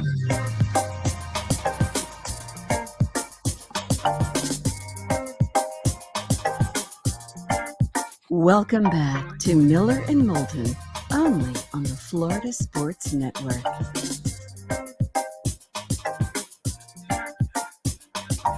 "22 minutes before the hour." Pat Kirwan joins us at the top of the hour. Miller and Moulton, millerandmoulton.com, Miller_Moulton on X. Feel free to text the show at 21,000. If you've never texted us before, you do need to send a keyword one time. FSN radio would be the keyword. FSN radio. If you've already done that, then 21,000. Just text us to your heart's content, whatever's on your mind. And you can always take in the show, twitch.tv/Miller and Moulton. Broadcasting live. You could see us. Mark's, if Mark's in a collared shirt, because Mark's also a part-time real estate agent, it means that he's showing houses after the show or he's playing golf. That's how you can tell. That's the scouting report on Mark Miller. If he's wearing a collared shirt, job number 2, or he's hitting a little white ball. T-shirt, he ain't doing a damn thing. In fact, might be a nap in his future. Boy, does that sound good. Won't be happening today, but it sounds delightful. No, I have to admit, you're dragging. You're like we had a 2 overtime playoff game yesterday. You put in a full day yesterday, working and Mr. Mom and all that. You're whooped, man. I don't feel like I'm dragging on air. I'm just a little. But if you think I'm dragging, I'm a little edgy today. Poll question, is it up? It's up. Do you think the NBA games are on the up and up? Simple as that. Just cut right to it, don't we? Yes. I'm not wordy when it comes to poll questions, David.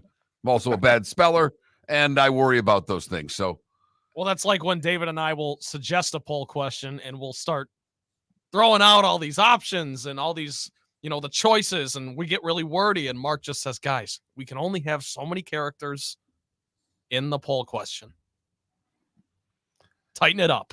So, David, you brought up the A's attendance during the starting 5.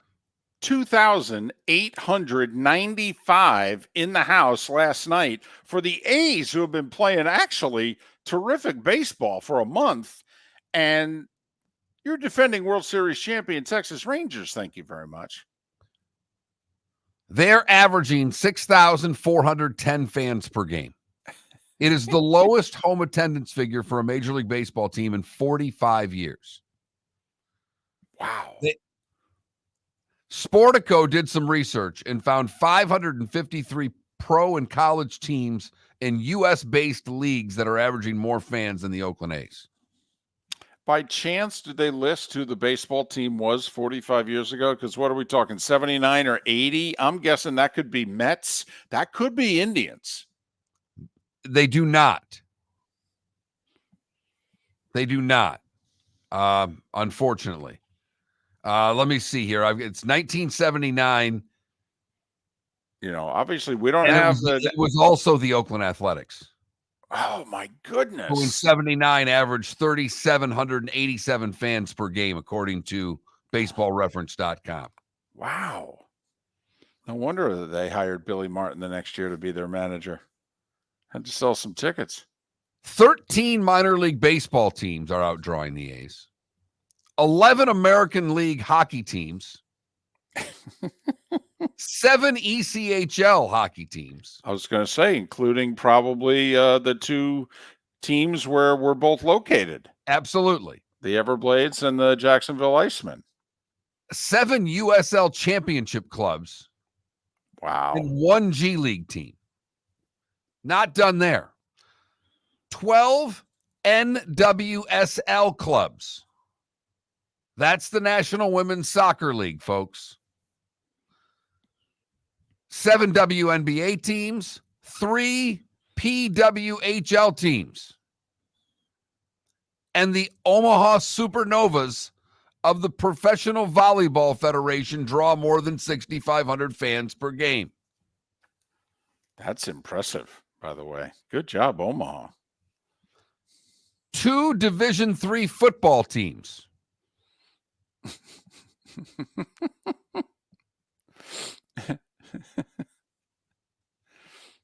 I mean, this is beyond embarrassing. Correct. And I don't know how much better it would be if they had decided they were going to stay in Oakland for the next 3 years after this one. But since they've already announced they're going to Sacramento, the people of Oakland are basically like, well, there's no reason to go now. Do you think that Major League Baseball is even remotely considering Oakland as a future home? I don't know how they could. Yeah, I don't know either. Not when Portland and Nashville and Charlotte and cities who want a team. I think even Orlando, Pat Williams, who we had on the Right. show a few months ago, wants to, make Orlando an expansion franchise. Which I have to admit, I think they'd have a better chance of getting the Marlins to relocate there, to be honest.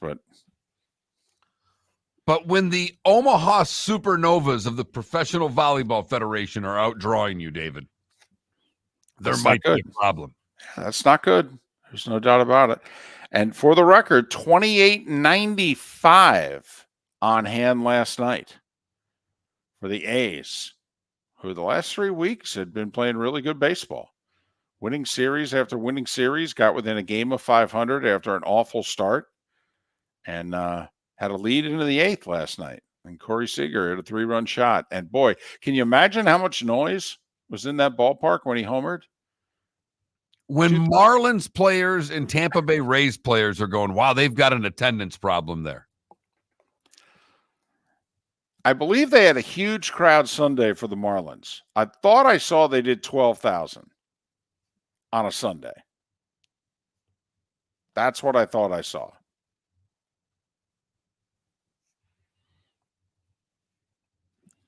Friday night they did 8,500. But averaging 6 and change, less than 3,000 last night. Unreal. Did 8,500 on Friday, 7,800 on Saturday. I mean, Tampa's actually averaging 15,000 fans per game. The Marlins are averaging 12,500. Not going to be averaging 12.5 for the rest of the year, I could tell you that. So we're going to try to get her on the show tomorrow All right. That Amanda Kristovich, who we've had on before from Front Office Sports. She's the one that followed the, was it Brown? What was the basketball team that Oh, the unionized? Dartmouth basketball team. Okay. So did you hear yesterday the news that came out? The College Football Players Association. This is a real thing, apparently. The College Football Players Association. They have endorsed a collective bargaining model, which apparently is being pushed by the NCAA, in which athletes remain amateurs. However, they also would not become employees. It's apparently a quicker path for athletes to receive more rights, protections, and revenue. Now, I don't know how you get revenue and remain amateurs. I don't get it. But then again, we're doing that with the Olympics, and we have been for 30 years. Yeah, and I don't know either, but do we really care if we're calling the college football and college basketball athlete an amateur or a professional? Does that matter? I don't think so. But the interesting part to me about this is that, this is now, first off, one of the many problems is this is only one of the advocacy groups, if you will, out there trying to represent the college athlete. We talked about this, that we said if they became employees, we think, quote, management, i.e. the schools and the conferences, would have a huge advantage negotiating with the athletes because we didn't think the athletes would be effectively organized. And they could literally do what? Take advantage of them at the negotiating table until they got their act together. So one of the things that has to happen, Mark, let's be honest, is these college athletes are going to have to pick, what are they going to be? Who's going to represent them? I mean, the NCAA/conferences have to negotiate with someone, right? And apparently, Mark, they're negotiating with non-employees. I don't get it. I don't get it. Can't ever remember that happening before in our nation's history. Who does management negotiate with, Mark? Employees. There are so many different avenues for these athletes. And David, I don't know what, without the right group, this could set them back. And what you've talked about and what we've talked about is getting taken advantage of by the schools. I don't know what direction they go in, but because there will be a frenzy of people trying to represent them. But this College Football Players Association, what they are advocating, what they are proposing, is the college athlete would gain the right to collectively bargain without being deemed employees under federal labor laws. That is a slippery slope right there, David. And obviously, though, it would be one that the NCAA would go, oh, absolutely. Yeah, because, they do not want them called employees. Employees have more rights than non-employees. So that kind of came out yesterday. This group sent out a press release. They sent out an email to all their members. We're going to try to get Amanda Kristovich of Front Office Sports on the show tomorrow to talk about it because she's all over this story, covering all the lawsuits from coast to coast, all that the athletes are trying to get for themselves. But if you think about it, Mark, in the last week to week and a half, the NCAA met quietly with the heads of the major conferences. And let's face it, they need to meet with two guys, Sankey and Petiti. And they're now negotiating, settling this antitrust case in which past athletes are going to get checks in the mail. Kind of like mesothelioma. Okay, we didn't take care of you. You were wronged. here's your back pay. And now the NCAA is proposing, we can do this. Can't call you employees though. Hey, we can do it though. We can get you some revenue sharing. We can get you, can't be employees. And now we got a group. And Mark, I don't know if they're the biggest group out there, representing the college athlete. I have no idea. But they're like, you know what? We can embrace that model. I would think the National Labor Relations Board would be up in arms over something like this. How do you pay someone and tell them they're not employees? Well, also, you have to get everyone to agree, right? And we got the one men's basketball team that wouldn't agree, right? They just voted to unionize. Their argument is we're employees. Correct. You got the suit in the California courts involving USC and UCLA and what have you. And the heart of the suit is we're employees.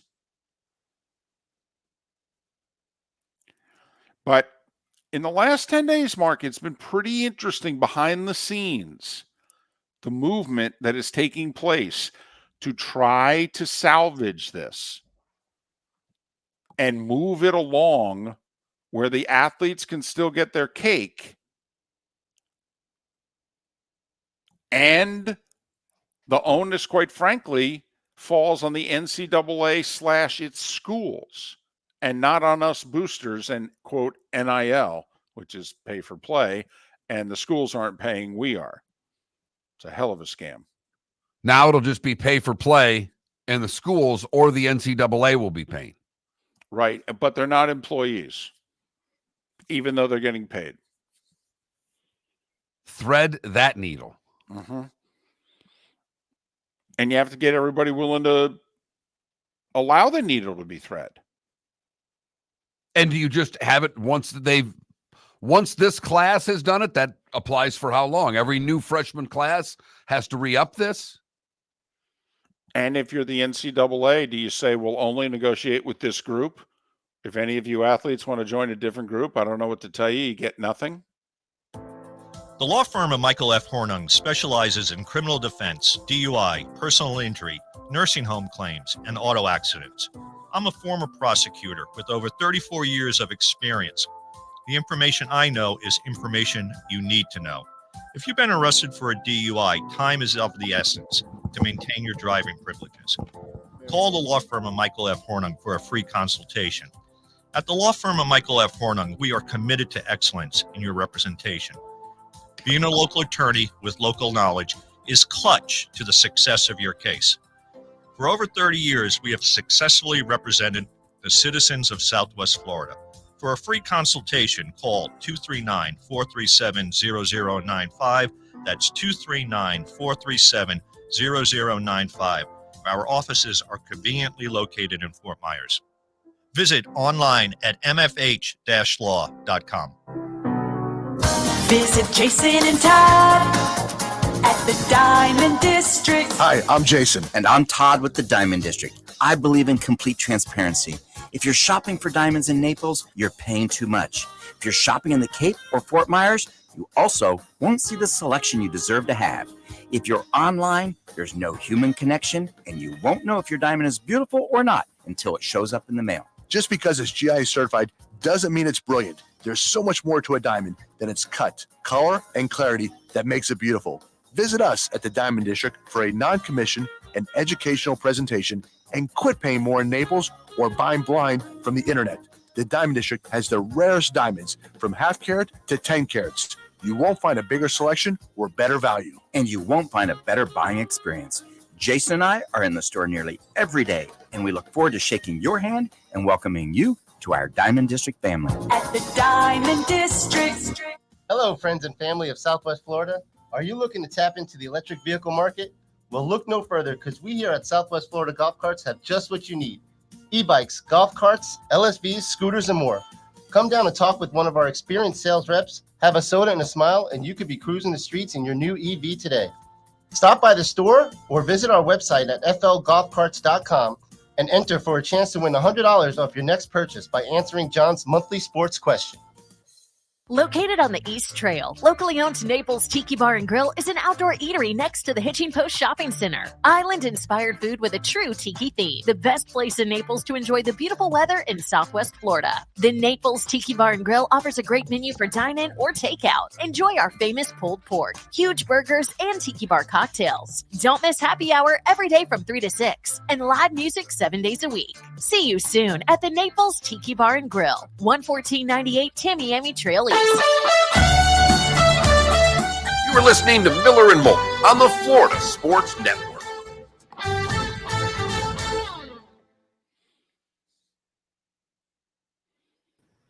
Good morning, Pat. How are you, boys?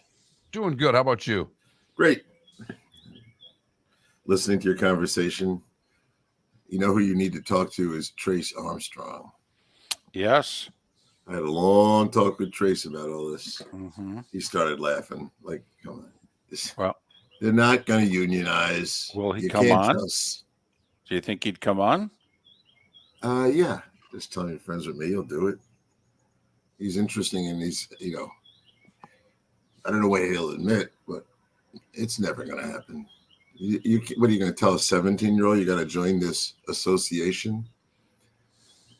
And what do you think the universities with real money behind them, like Mississippi, right? Do you think they're going to tell their guys they're going to go and do it their way? There's never going to be a negotiating body that represents the college freshman athletes. Well, the schools could insist on it, though. They could say, listen, we're funneling the money through these people. This is who we're negotiating with, and you players, you join this group or you ain't getting paid. And there's plenty of schools that are going to say, we don't want you joining that thing. We want to give the quarterback $2 million. We don't care about the equal Pat, distribution. I think the schools actually, now that in the future, the boosters are not going to pay, the schools are, that the schools are going to want cost control. Yeah. Oh, no. You have to convince me of that. They want all the control they can get. Right. They're not going to get it. The freaking toothpaste is out of the tube, and they're trying. You need to talk to Trace. Well, This is all about the schools trying to control the players, and the players Totally. aren't going to let that happen. Well, but if they get paid, No. They want their unequal, unbalanced. I get $2 million, you get nothing. They Right. don't give a damn. And the best players, you watch, the quarterbacks are going to have their own club, just like the quarterback club when the NFL started. The NFL has a union. This has no union. There's never going to be a union. You think you're allowed to tell a 17-year-old he's got to join something? Nah, sorry about and he ain't getting paid. Oh, he's getting paid the NIL way. And that's why you think Mississippi, this is all the Alabamas of the world that don't have money. But the guys with money, they're laughing at this, as I would. My brother Kevin is in labor relations. He took a look at this and started laughing hysterically. We all know who wants it and why. They have no chance. It's their own fault. It's not the kid's fault. Well, there's no doubt. And now they want to reel it in, and they can't reel it in. Well, because they want some cost certainty. What they don't want is what happened to Nick Saban, where guys basically were making a certain amount when the season came over. They said, yeah, coach, I need a raise to this or I'm leaving. Right. Well, that's legal. That's Right. the problem. Alabama can't stay up with the guys with money. Exactly. And they want to suppress this, and it's not going to get suppressed. Nope. I don't really care either way, but I pretty much understand how the labor part of it is. And they don't have a union, and an association is not going to have any teeth. And someone's going to represent the quarterbacks. Nope, it's not happening. But see, Pat, in our argument, and we may be entirely off base, is that we think the colleges and the NCAA would be better off making them employees. Well, this is way better for the colleges, but no one cares about the colleges. They've been hiding money forever. You are listening to Miller and Moulton, exclusively on the Florida Sports Network. And now here's Mark Miller and David Moulton. It is the third hour of Miller and Moulton on this Tuesday, the first Tuesday of May, and Pat Kirwan is still joining us twice a week. He of NFL Radio's Moving the Chains, CBS's NFL Today show.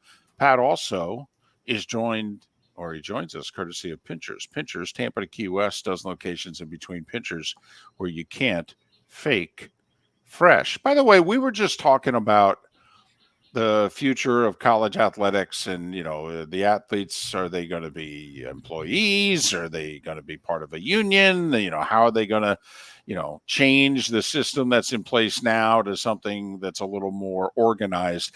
Does the NFL care about any of this? Are they paying attention? Because, this is a free minor league that they got going here, and it's pretty good. Yeah, they'll never have public comments about it as a concern to them. Look, they're just hoping, keep promoting, keep developing players, and we'll keep drafting them. Nope, I don't think they care. Now, they'll say something nice because they have to keep some form of face with the universities. But the universities caused this problem, and they're not going to be able to put the toothpaste back in the tube. So I laugh at a lot of the things they think. It's so clear to everybody that they just want to spend less and control the players again. And that ain't happening.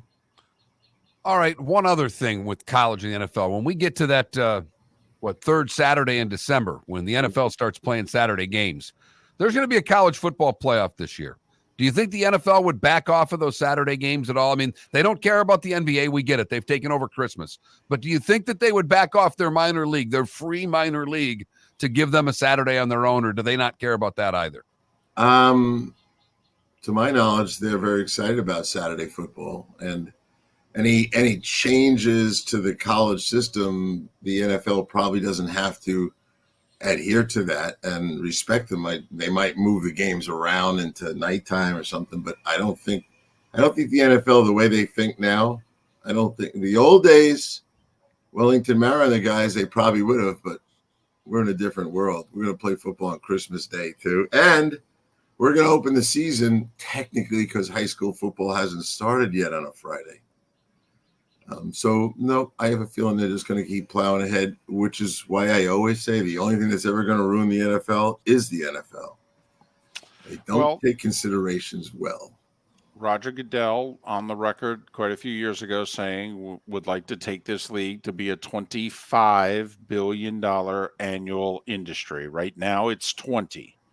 And he, a couple of weeks ago, openly talked about playing 18 games because he's been on the record for his whole tenure. He hates the preseason, thinks the fans are getting ripped off. So let's go to 18-2.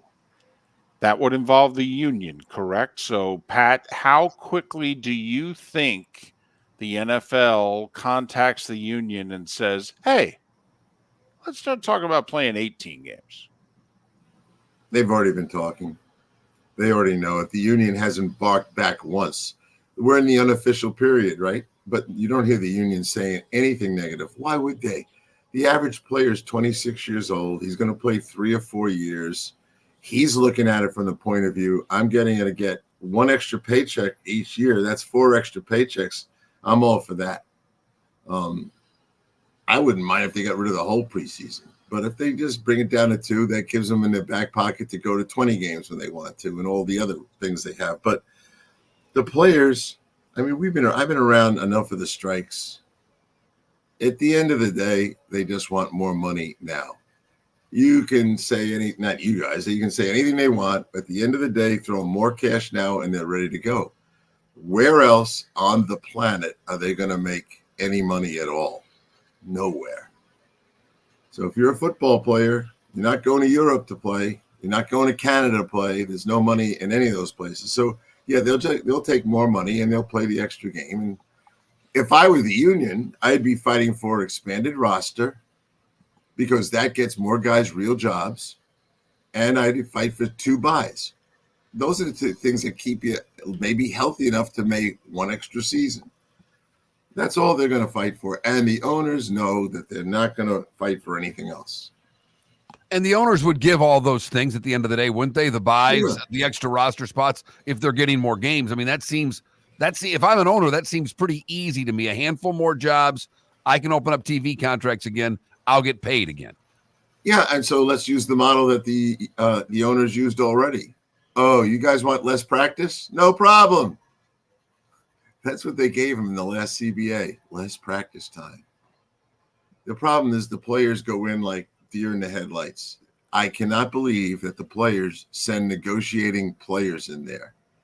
They need the best negotiators in the world to go in there for them, but they don't do it that way.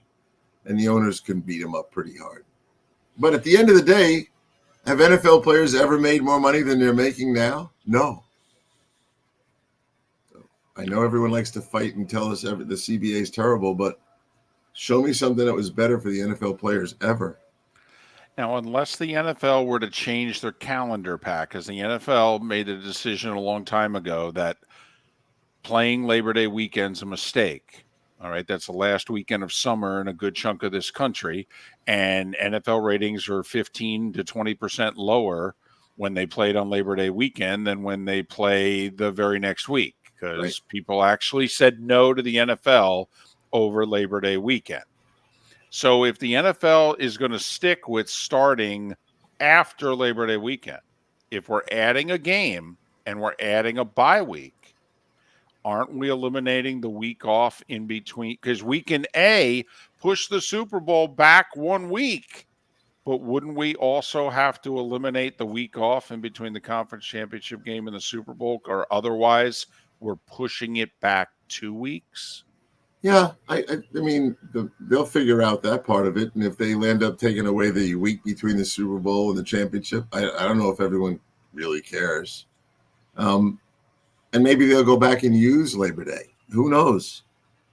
You know, when they look, let's talk about the networks, the guys who pay the bills. Do you think they'd rather have football on Labor Day weekend or no football? Do you think they care about barbecues? All you need is rain. And everybody's inside looking for something. Well, and that's what it's funny, Pat, when David was talking about it, and he's obviously right, those are factual numbers. But the last time we played Labor Day weekend, the NFL wasn't the behemoth that it is now. I know. I was involved. Who would have thought the NFL was going to play on Christmas a generation ago and win? So I'm with you. I think a lot of the things that we remember historically as decisions, it's a new brave world, and it's a different way things are going on. So I don't think the NFL is afraid to do anything. And playing on a Wednesday Christmas is all we need to remember and remind ourselves. They're willing to put this product anywhere. Did we ever think we were going to go to Brazil? No, not this soon, to be honest. I thought maybe in the 2030s, but no. And also, I mean, because you said earlier that, high school football hasn't started. It has in most places the Friday heading in, the Friday after Labor Day weekend. I mean, in fact, I've lived in 4 different parts of this country. There's not a single part of the country that didn't have high school football on that first Friday of September. And I can tell you I was personally involved with a high school football game on a Friday night in August. So the problem is that the little negotiation with the high schools was they picked an arbitrary date, and it happens to be the Friday after they're going to Brazil. They're onto that. The NFL feels like their product is good anytime, any place. And they're not – look, they knew they weren't going to get a big audience when they first went to the streaming services. But they got paid so much money that they didn't care. And they're in the, we'll let that market grow. I don't think you can control these guys now. And I think if they want to have football every Friday night, now, why wouldn't they have football on Tuesday nights? Who knows why they don't have that? If they ever wake up and think they should, they will. So it's kind of scary how big it is. It's a monster. There's nothing on any network that compares to it. The networks will take all the football you give them, and they'll figure out how to do it. So, I mean, you know what? The young people that look at it different than we do, we remember the old days and Sunday at 1 o'clock. They don't even care about 1 o'clock anymore. Where do all the games come from that they need? 1 o'clock Sunday, which all of us thought, hey, this is what we loved about the NFL when we were kids. And no more. No one cares about 1 o'clock. So just get to 4 o'clock and then, Amazon needs a game, take something out at 1 o'clock. It's only CBS and Fox that have the really enough games to give them away to these other places. So I don't know. Did we ever think the games were going to be on streaming services? Did we ever think that the networks were going to be like, who cares about 1 o'clock? I mean, a lot of things have changed. And the NFL is making more money than ever. So. And it just goes to, David and I and our old producer thought the worst idea ever was moving the draft to Thursday night. Why would they take away the weekend that was the NFL draft? And now we just saw what was in Detroit and what'll be in Green Bay next year. And that's turned into another event. Hell, they're probably going to start having a scheduled release party in a city just to make more revenue, Pat. Yeah. I mean, they have filled up the calendar. All of us know the events that we have to talk about every day. And they're sprinkled in. To David's first point about expanded season, expanded buys, David, here's my vision. As the championship Super Bowl game ends, I'm getting on a plane and going to the combine. That's, there's nothing else anymore. You just go right to the next event. Now, Bill Cowher says that the combine should be 2 weeks before the draft. Get rid of all the pro days, have the combine, and we're going to draft 2 weeks later. And do the whole thing like in late April and into the first week of May. And I'm all for it.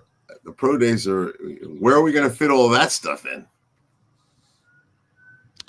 Well, especially if the season's getting pushed an extra week or two back, you're right. That would be even less time, unless the NFL is going to move the draft out of April and into May. They probably don't want to do that because of the team's mini camps and off seasons and what have you. He's Pat Kirwan, NFL Radio, moving the chains, weekdays 3 to 7 with his co-host Jim Miller. It's also part of CBS's NFL Today show. He joins us Tuesdays and Fridays throughout the year. During the heart of summer, he joins us once a week, but Pat is kind of booking himself these days. So for now, it's twice a week, and he joins us courtesy of Pinchers. Pinchers from Tampa to Key West and all points in between. Pinchers, where you can't fake fresh. We'll actually talk about the teams and some players and some signings and some players that are still out there to be signed, and the June 1st deadline coming up with Pat Kirwan on the other side here on Miller and Moulton.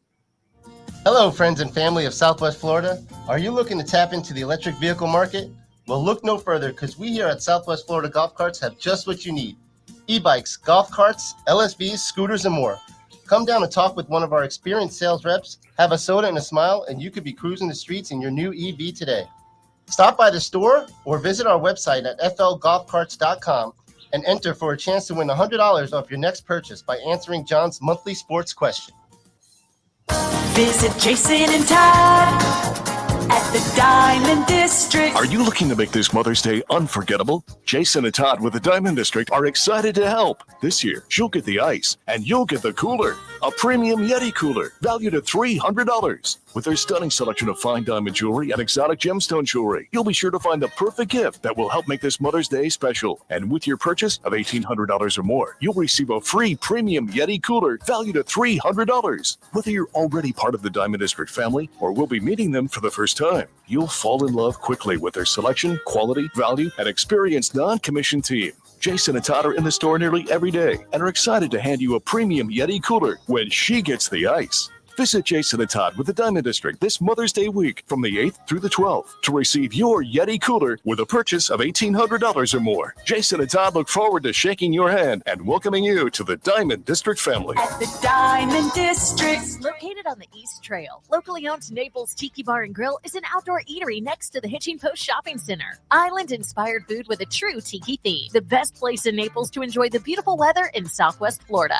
The Naples Tiki Bar and Grill offers a great menu for dine-in or takeout. Enjoy our famous pulled pork, huge burgers, and tiki bar cocktails. Don't miss happy hour every day from 3 to 6 and live music 7 days a week. See you soon at the Naples Tiki Bar and Grill, 11498 Tamiami Trail East.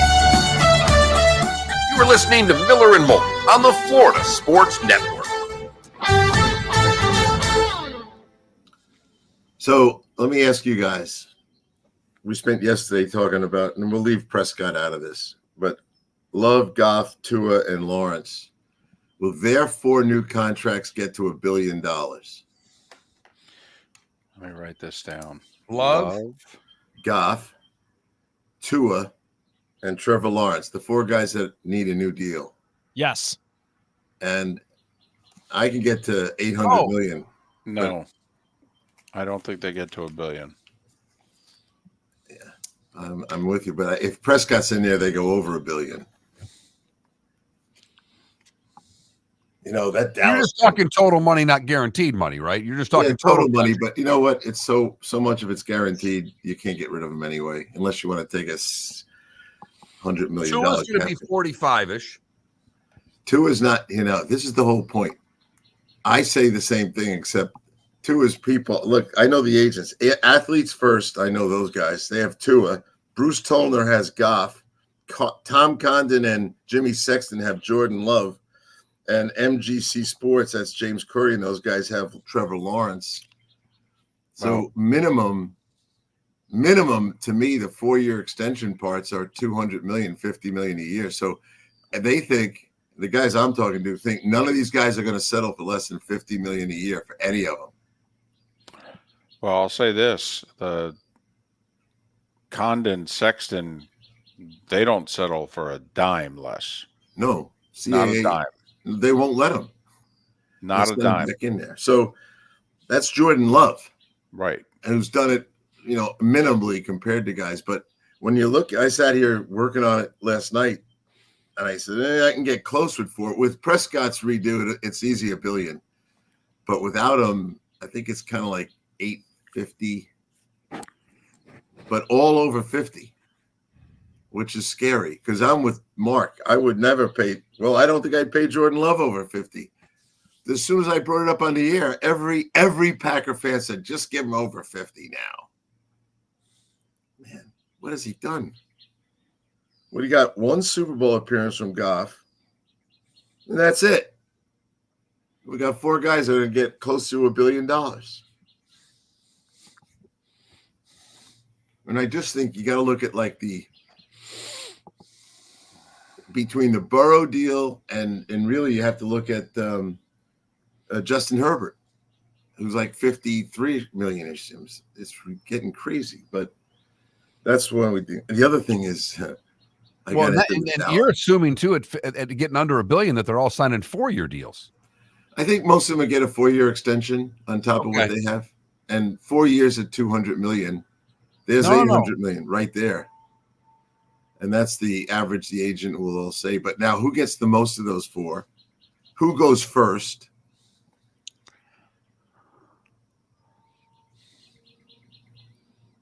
Their ages are 25 for Love, 29 for Goff, 26 for Tua, 24 for Lawrence. I'd pay Lawrence the most. If I'm Lawrence, by the way, I go last because I have 2 years left contractually. Tua and Love have 1. Yeah. I think Goff's going to get done soon, very soon. Yeah, and I think it's going to be like 50, 51, 52 million. Wow. It's that Daniel Jones contract, man. Worth every penny. So yesterday, just to start a fire, when I took 1 match. I said, I don't think I'd give Jordan Love more than I gave Baker Mayfield. 3 years, short-term deal, $33 million a year. Man, every person called in. He's going to get over 50. He deserves it. I go, he's going to get over 50. He doesn't deserve it yet. Thank you. I agree with that sentence completely. So then I got onto Dallas, the other subject of the day. You know, everyone loves talking about how hamstrung they are. And now Steven's talking about all that nonsense. Do you know, well, you guys know everything, but it's not just Prescott who they have to do first because they have no space, and then CeeDee Lamb. They're not going to be able to do Parsons till next year. But DeMarcus Lawrence and Zach Martin are free at the end of the year too. How are you going to handle those guys? No one's even mentioning them. Why were they this stupid Here we go. to let all these guys get this close to free agency? Oh, all my buddies voted Trent back in for You're listening to Miller and Moulton, exclusively on the Florida Sports Network. 21 minutes past the hour. Our remaining moments with Pat Kirwan. NFL Radio's Moving the Chains, weekdays 3 to 7. In September, we'll start back up with CBS's NFL Today show. Pat joining us once again, courtesy of Pinchers. Pinchers from Tampa to Key West and over a dozen locations in between. Pinchers, where you can't fake fresh. So, how close are we to vacations in NFL front offices? I mean, how much more work does a front office need to do between now and training camp? That's a great question. First off, it's the firing period. Most front office scouts, everybody in that department, contracts usually end June 1st. So, and some guys have already been let go. We saw Carolina letting their pro personnel office go. There'll be a lot more of those going on. And then what work has to be done? Well, now you referenced before who's available in free agency. So you still have a free agent board. You should anyway. If you don't, I don't know what dark ages you're in, but you got to be able to provide where everybody is, where do our guys stack up against that. So if, let's say, there's 8 wide receivers, you'd like to put your receivers on it. Now, a lot of them will be on top of the board because you got better players, but there's going to be Zay Jones, those kind of guys. You're going to start thinking, where do we fit? Do we need them? So you better be able to have access to that, because when we get to the mini camps, not this rookie thing, but with the team comes in, guys get hurt. Guys blow out a hip, and all of a sudden you need a guy. So the personnel, the pro guys can't go anywhere. And then you set up your schedule for the summer to make sure you're going to cover a film grade and a live grade of every rookie for starters. You got to get a preseason grade on all these guys because it's their first pro grade. Everything else in your file is college stuff. And so if you get a chance and you say your schedule, you figure out where everyone's going to be, how you're going to see every player, all that stuff. And it's not that hard to schedule it, but you got to do all that stuff and get the place ready for when camp starts. And for the pro guys, it's always get ready for injuries. How are we going to respond to injuries? And how much cap space are we going to have allocated to emergencies? That kind of stuff is going on. I would think the coaches, particularly the head coach and the special teams coach, are, I don't know about busy, but I would think they are mad scientists right now with the new rules coming to special teams. I would think those guys are, on whiteboards all day long, drawing up new plays. Well, the special teams coach is fighting like crazy now that he's got to get core players, and he wants 5, and a lot of head coaches won't give him 5. And I said this to you guys the other day. When someone comes in and the special teams coach is a powerful guy and he convinces the head coach he needs 5 core players, well, the very first thing that's going to happen is the position coaches are going to go, well, what position is the guy coming from? Is he going to count on my roster? Is he a receiver? Is he a linebacker? And then all of a sudden, when the let's call it the linebacker coach says he needs 2 special team players from my position group, so now you're taking from me, and I don't think those guys can play defense. They can only run down and cover kicks. So the politics of it all gets crazy because game day rosters are so small. So all that is going on. There have been a significant number, I know that guys like David would track this, of guys signing core special team players. We see a signing, we look the guy up and we go, look at this. The guy plays special teams. He hasn't played on the field. I mean, the best special teams player in the league was up in New England, Slater, and he never played anything. He just played special teams. So how many guys are going to be allowed to be those types? And what position group are they coming from? I remember getting in a big fight because the long snapper was going to be a tag to the defensive line. And the D-line, we were in a 4-man front. He wanted to rotate the 8 guys. And on game day, one of the 8 guys was this guy, a special team long snapper who was never going to play. So he immediately was down to 7 guys in rotation, barring an injury. And so those things are going on. But right now, next Monday and Tuesday, because most of the mini camps are this weekend coming up, next Monday and Tuesday will be very important meetings where every position coach is going to stand up and say, okay, you just took a good look at your guys. What are you short? Coach, I need another defensive end, and I need a 3 technique. We're not going to be able to go with what we have. And I'm looking at safeties. I'm starting on defense, Mark, in reverse order. And the first 7 teams I've done are all short 1 safety. The average team keeps 4 safeties on the roster. Some keep 5. Only 1 team kept 6, and it was New England. And every one of them has 3, and the 4th guy is either a college free agent who's not going to be good enough or a 6th round pick. And the safety list in the free agent group is pretty impressive. Justin Simmons is out there. A lot of guys are out there. So right away, the first thing that's happened to me is I know these secondary coaches in there complaining, we cannot go into the season with 3 safeties. We got to go into camp with 6. You can keep all the college free agents you want. So that's the stuff that I like looking at, try to figure out where everyone's going. The schedule release, I believe, is Thursday night. What, if anything, of the schedule did you look at and pay attention to? Was there anything that was important that you thought maybe if they laid it out for us this way, we might win an extra game, or if they laid it out for us this way, it might cost us a game? Yeah, well, I think most coaches always just looked at week 1. Because that's really going to be part of the way you set up practice. But just yesterday, the Dolphin fans are calling in now. Of course, they have to worry because they worry about everything. New England, the Jets, and Buffalo. How many of those games are in December and January? They're already nervous about playing in the cold, which tells you that they're probably going to lose them. So, yes, for certain teams, that's a bad situation, those kind of weather games. How many back-to-back division games do you have? Do you ever get stuck with 3 division games in a row without any time off in between it? Who do you have after the bye?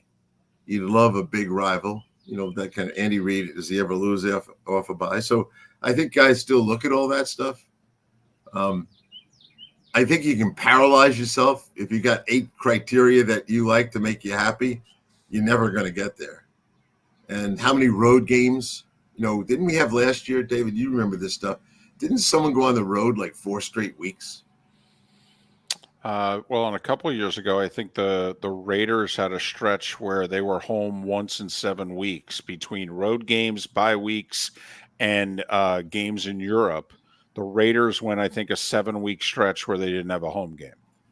Yeah, so those things, and the fans love. I get fans that call me. They think I know the schedule. I don't know the schedule, and they're just looking for getting hotel reservations for their Packers. Their Packer fans call me, 2 of them. Why? Because I'm in Southwest Florida. Who's down here? Retired Packer fans. And they want to know where they're playing. I do love it. A lot of people worry about it, but as you said, the coaches worry about the first game. That's all they really care about. Who are we playing week 1? But they actually work their practice schedules around who they're playing, Pat? Yeah, they don't tell the players so much because I don't think they want them focused on one thing, but they are absolutely, at least we were, experimenting with things we thought we'd want to do against the week 1 opponent. The players think you're just installing the offense or a certain blitz package or something, but we'd be toying with a lot of the things we thought we were going to use. And early on in my career, I used to have the first opponent, and that breakdown would be ridiculous. Remember that you're not going to get anything off the preseason game. So if you know your opening game is the Detroit Lions, you're watching the last 4 games of the Detroit Lions and coming up with concepts that you think you should be looking at. So, yeah, they'll end up using it to get ready. He's Pat Kirwan, CBS's NFL Today show, but, well, weekdays these days, he is co-hosting Moving the Chains on NFL Radio from 3 to 7 with Jim Miller, and he joins us courtesy of Pinchers twice a week. Pat, as always, appreciate your time and insight. Continued success with your favorite minor league hockey team, who's won 5 in a row. It's why your spirits are so good. I mean, do the folks on your NFL show realize that the reason you're in such a good mood is not the NFL, but because of the ECHL? Well, I hope they all realize that Trent, who works for you, is in a good mood. He's part of our team now. I had a great time. That was a great time last Friday, Pat. You know who voted for you to be on all the time? Brad Childress. Visit Jason and Todd at the Diamond District. Are you looking to make this Mother's Day unforgettable? Jason and Todd with the Diamond District are excited to help. This year, she'll get the ice and you'll get the cooler. A premium Yeti cooler valued at $300. With their stunning selection of fine diamond jewelry and exotic gemstone jewelry, you'll be sure to find the perfect gift that will help make this Mother's Day special. And with your purchase of $1,800 or more, you'll receive a free premium Yeti cooler valued at $300. Whether you're already part of the Diamond District family or will be meeting them for the first time, you'll fall in love quickly with their selection, quality, value, and experienced non-commissioned team. Jason and Todd are in the store nearly every day and are excited to hand you a premium Yeti cooler when she gets the ice. Visit Jason and Todd with the Diamond District this Mother's Day week from the 8th through the 12th to receive your Yeti cooler with a purchase of $1,800 or more. Jason and Todd look forward to shaking your hand and welcoming you to the Diamond District family. At the Diamond District. The law firm of Michael F. Hornung specializes in criminal defense, DUI, personal injury, nursing home claims, and auto accidents. I'm a former prosecutor with over 34 years of experience. The information I know is information you need to know. If you've been arrested for a DUI, time is of the essence to maintain your driving privileges. Call the law firm of Michael F. Hornung for a free consultation. At the law firm of Michael F. Hornung, we are committed to excellence in your representation. Being a local attorney with local knowledge is clutch to the success of your case. For over 30 years, we have successfully represented the citizens of Southwest Florida. For a free consultation, call 239-437-0095.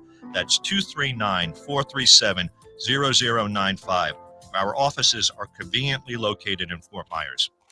Visit online at mfh-law.com. You are listening to Miller and Moulton on the Florida Sports Network.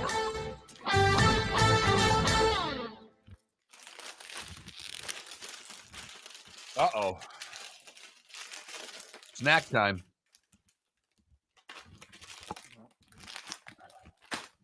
Tostitos? I should switch my snack. I should be like David and eat heavy at the morning instead of between 9:30 and 11 like I did last night.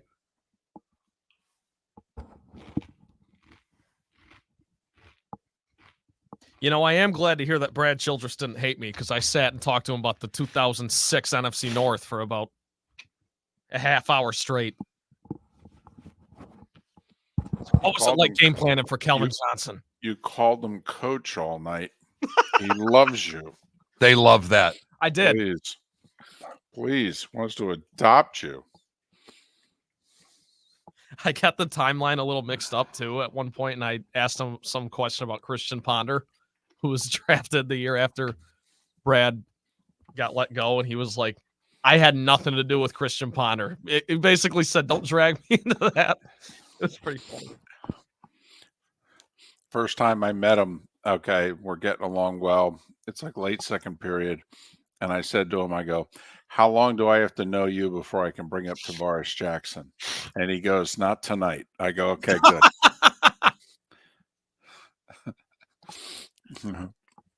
See, I wouldn't even dare bring it up.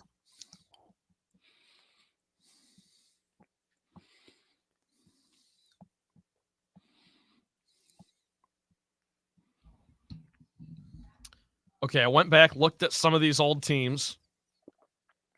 Did the starting five and the sixth man, the average age. 86 Celtics, 29. 88 Lakers, 29. Bad Boy Pistons, 29. The bookended Spurs championships, so 99 and 14, both 29. 2013 Miami Heat, 30. It's kind of alarming.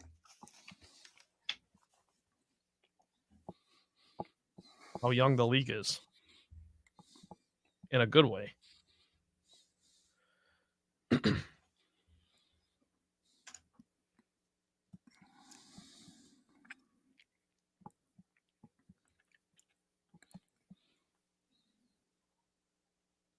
Canada Relief. I love avocados and I love guac, but I think I'm allergic to it because if I eat too much of it, I start getting itchy. the throat gets itchy, you know. I love avocados. I do not. I do not, kind of relief. I don't eat guac at all. David, what's your favorite vegetable? Corn chips? Very simple. That's funny. Probably green beans, to be honest. That's a good answer. I thought that was pretty funny. Corn chips. My favorite vegetable. Doritos.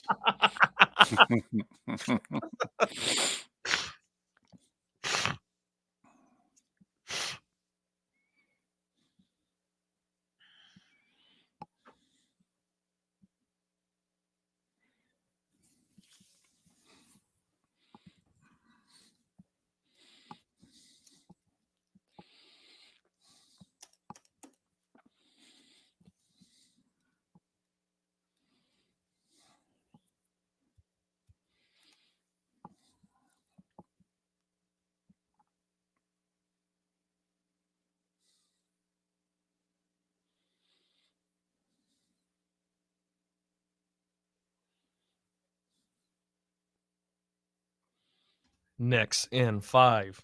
Knicks in 5. No way. You don't think so? No way. No way. I'll be stunned if the Knicks, first off, I'm telling you, they're going to have a hard time winning this series. They should have lost last night. But they didn't. Yeah, Halliburton was terrible. All right. He's not going to play that badly again. Carlisle's not going to take the players who are playing the best off the floor again either. I mean, and I don't know if the refs can help the Knicks any more than they did last night. I mean, they're going to have a hard time winning this series. Here we go.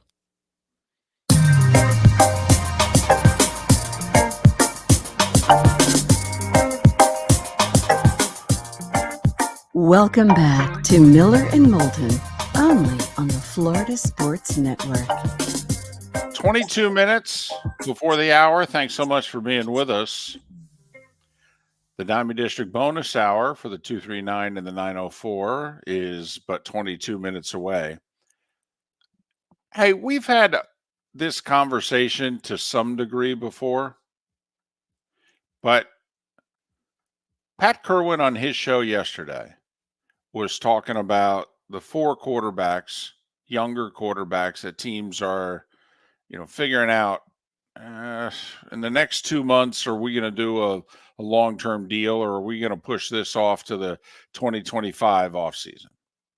Jordan Love, all right, Mr. Goff in Detroit. You got Tua, the Dolphins, and Tua announced late last week that they were negotiating. And Jacksonville's been negotiating with Trevor Lawrence. Now, Tua's a free agent after this year. Love's a free agent after this year. Trevor Lawrence has 2 years till he's a free agent. Any one of these quarterbacks you would play any semblance of hardball with? Or are you just going to get beat up if you're the team in this negotiation? I'm going to get beat up for the most part and try to impress upon them that anything we can take off helps us get you what you want, which is a championship. But most quarterbacks, most players don't operate under that premise. Well, also because now Goff's gotten a few bucks. Goff had a second contract. All right. So Goff's negotiating a third deal. But the other 3, this is the big money contract. They're still working off a rookies. Love extended his deal by 1 year. It was negotiated at like 25 per. The Packers committed to him and he committed to playing on a budget. But now it's time to get paid. Any of the 4 that because basically, Mark, what I'm asking you is, Dallas is positioned to play hardball with Dak. Now, they're also positioned to get absolutely beaten up at the negotiating table. But if Dallas wants to, they could be done with Dak after this year. Yeah, it's difficult to look at what Dallas has done and use as a model for any other team because they have screwed this up so badly with the dead money and with how they've worked this. I mean, honestly, you have to throw them out when you're talking about how to negotiate, because if anybody has screwed this up more than the Cowboys, please let me know what team that is. Mark, why do you say that? Just because Dak is going to cost $59 million against the cap this year, and if they move on from him, he will cost them $35 million against next year's cap while playing for someone else. You guys are being a little too hard on them. They went all in. They went all in. Right. Yep. Right. They signed Zeke. You're right. No. They still have CeeDee Lamb, Micah Parsons, 2 offensive linemen they have to sign. Yes. Mm-hmm. But I'm just curious. I guess what I'm wondering is do you think there will be a quarterback and a team in the next couple years that will do what the Giants should have done 2 years ago with Daniel Jones, which is just say, Daniel, I know what you want and you think you've got the leverage on us, but we're not going to pay you that. And if that means you leave, but we are not paying you that. Sorry, you're not worth it. And I'm just curious, Packers and Jordan Love, Dolphins and Tua, Jags and Trevor Lawrence, or anyone else that you see in the next year or so in which you go, you know what? I think they'll play hardball with this guy. I think they'll draw the line in the sand. I don't think any of them draw the line in the sand with the 3 quarterbacks you mentioned. I don't. So you think Jordan Love, Tua, and Trevor Lawrence are all going to sign deals in which the average salary starts with a 5? Because that's where this is going. I really do, and it's a little bit of the old Cleveland Reds adage here, or Cincinnati Reds adage, where are you going to go? Where are you going to go? If you're Miami, where are you going to go? And you and I are higher on Tua than I think most Doll fans are. And certainly higher than the rest of the league's fans are, yes. Yes. Mm-hmm. And it should be noted, too, that Tua did just play a full season healthy. You know, I think that would be a big concern if he wasn't. But because he just proved to you that he can stay healthy and durable for a full season, I think he's going to get that 5. Well, and remember, teams have till mid-July to do the long-term deal for this year, if you know what I mean. Otherwise, they got to put it off until, next offseason. That's why if negotiations are going to take place, it's going to take place in the next 9 weeks.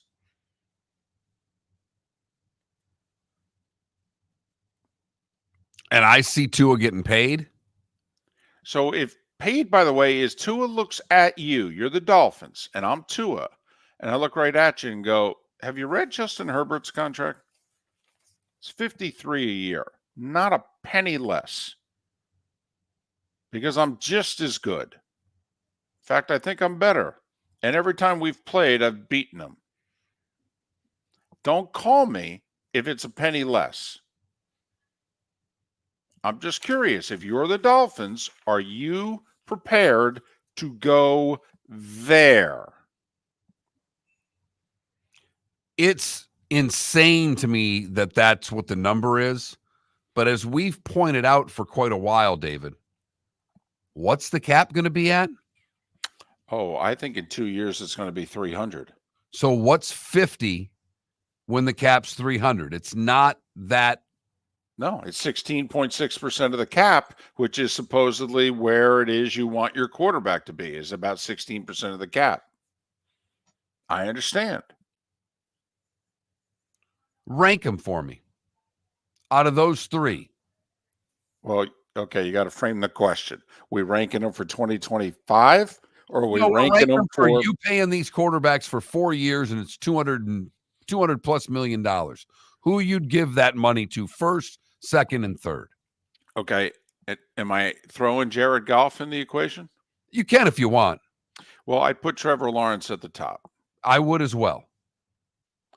And now Trevor has to, he went sideways last year. He has to get back to going forward. But I would put, and I'm not a Jordan Love guy. Sorry.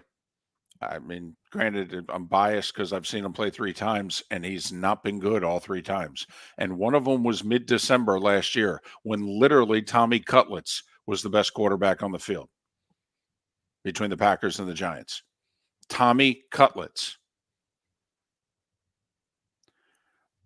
But everybody wants to go off the first 7 quarters he played in the playoffs last year. Nobody wants to talk about the last quarter and a half, by the way, he played in San Francisco. That game was on just the other day. I wanted to make sure I haven't been overstating how much Jordan Love blew that game for the Packers. If you see that on again, stop what you're doing and text me because I desperately want to watch that again. You've had that in my brain for a while. Because he was bad for the last quarter and a half of that game. They were in control of that game. And Jordan Love said to the Niners, I think you guys need some help. Here you go. So I would go Trevor to Jordan Love. Would you pay Jared Goff? I go shorter because he's older. So, also I think I wouldn't cave to Jordan Love, though, or Jared Goff. I'm sorry. I would not cave to him. I wouldn't. I'd say, come on now. You've been to hell and back with your Rams experience. You got a good thing going here, and you want to win. And you will be set for life if you can get to a Super Bowl, never mind win one here. So here's what I'm going to pay you. I'm going to pay you 3 for $135, $45 a year. Here's what I'd be willing to do, though. Also, I'd fully guarantee the deal. Fully. I wouldn't sign one of those 5-year deals where I only guarantee. I'd look right at him and go, no, you're going to take a clip. But I'm going to fully guarantee the deal. I'm not going to guarantee 90 of the 135. I'm going to give you a Kirk Cousins deal. I'm giving you $45 a year, fully guaranteed for 3 years. Extension after this one. So he'd be signed through 2027. What do you say? If you're Jared Goff, can you turn that down? No. And a lot of it has to do with where he's playing. They would hold that. If that contract was offered and he didn't take it, I'm not saying the Detroit fans would turn on him, but they would be on the side of the team with that one. Now, granted, I mean, the way you're playing, I get it, Jared. You're last year, you were not just a top 10 quarterback in the league. You might have been top 6 quarterback in the league. I get it. I do. But, listen, we got this guy, and I'm just telling you, okay, 45, and I will fully guarantee it. 3-year extension. What do you say? If that's the offer, he'll take that. I think he would too. I think him and his fiance are thrilled with life. Everything's great. Good team. Not, look right at him and go, if you take this, I can still afford to have one of the 3 best offensive lines in the league in front of you. What do you say? And like you said, David, it can't be overlooked that he's got a good thing going and the situation. I mean, the fans love him. It doesn't need to. I know it doesn't count for everything, but it has to count for something. The fans absolutely love him. Here's, Kirk Cousins, granted, mid-30s, 4 years, 45 a year, 100 of the 180 is guaranteed. I'm point blank. This year, would you take Kirk Cousins or Trevor Lawrence for this year? I'll take Jared Goff. Well, I was getting to this year. Would you take Jared Goff or Kirk Cousins? Jared Goff. Okay. Coming off the injury for Cousins, I don't know what to expect coming off an Achilles. No. Okay. Would you take for this year? Would you take Tua or Cousins? Now you have to assume Cousins is going to be healthy. Obviously, if he's not healthy, everybody's better. So a healthy Kirk Cousins, Tua for this year. Who would you take on your team? Who do you think would be better? Wow, that's really close. Well, and so that would be my argument, because he's getting 45. You guys are all asking for 53. Now, you and I think higher of Kirk Cousins than most people. We have him, if you were to write the quarterbacks down, we think he's at the back end of the top 10 consistently. You guys all think of Kirk Cousins as like the 15th best quarterback in the league. We think of him as like the 9th. He's making 45. Now, they're going to argue, Tua's going to say, yeah, Justin Herbert's 53. Stop bringing up Kirk Cousins. Jordan Love's going to bring up Justin Herbert, 53, and go, I'm sorry, how many playoff games has he won?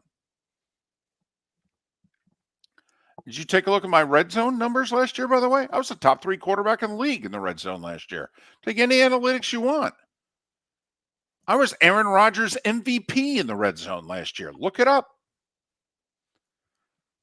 But that's what I'm curious, Mark. What team, what quarterback, and which is going to be like, dude, they're not paying you Joe Burrow money just because it's 2 years later and you feel that's what you should get paid. Don't know what to tell you. I'll go find another one. And you said it before, this Daniel Jones contract is the one that is sitting out there as the contract that these guys look at. Yeah, because they're going to go, you want to pay me 45? One of the 5 worst quarterbacks in the league is making 40. What the heck?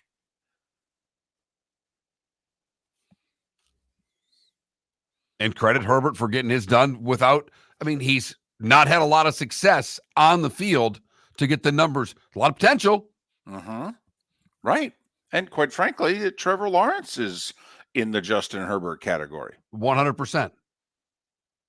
Most of us are betting on Trevor and willing to pay him, but there are some that are like, I don't know.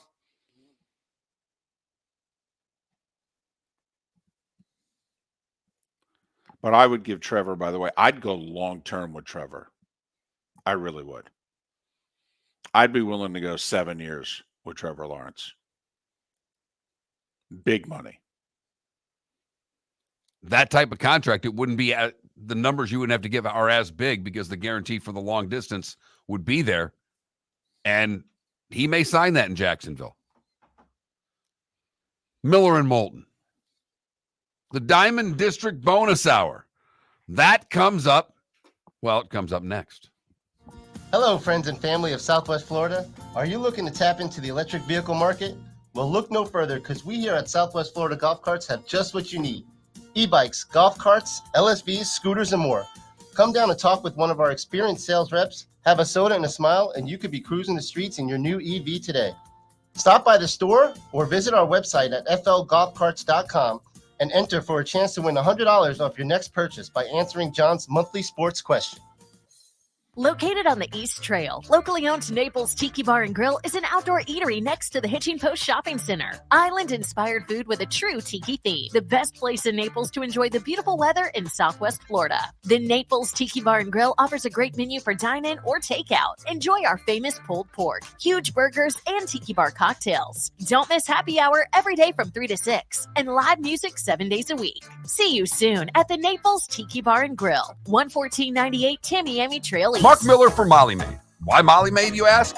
Trust. Moulton was a customer for 15 years. Affordability.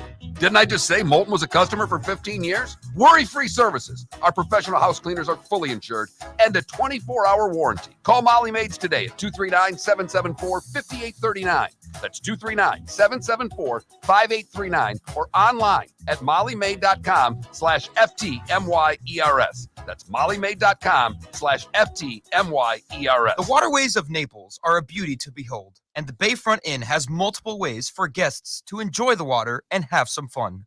Gather your family and friends and enjoy a leisurely day on the water with a pontoon or deck boat. If you prefer to explore the waterways without a motor, the Bayfront has canoes, standboards, and kayaks. At the end of your journey, enjoy lunch or dinner at the Bamboo Tropical Bar and Grill. The Bayfront Inn. Something for everyone. On 5th Avenue in Naples. The law firm of Michael F. Hornung specializes in criminal defense, DUI, personal injury, nursing home claims, and auto accidents. I'm a former prosecutor with over 34 years of experience. The information I know is information you need to know. If you've been arrested for a DUI, time is of the essence to maintain your driving privileges. Call the law firm of Michael F. Hornung for a free consultation. At the law firm of Michael F. Hornung, we are committed to excellence in your representation. Being a local attorney with local knowledge is clutch to the success of your case. For over 30 years, we have successfully represented the citizens of Southwest Florida. For a free consultation, call 239-437-0095. That's 239-437-0095. Our offices are conveniently located in Fort Myers. Visit online at mfh-law.com. You are listening to Miller and Moulton on the Florida Sports Network.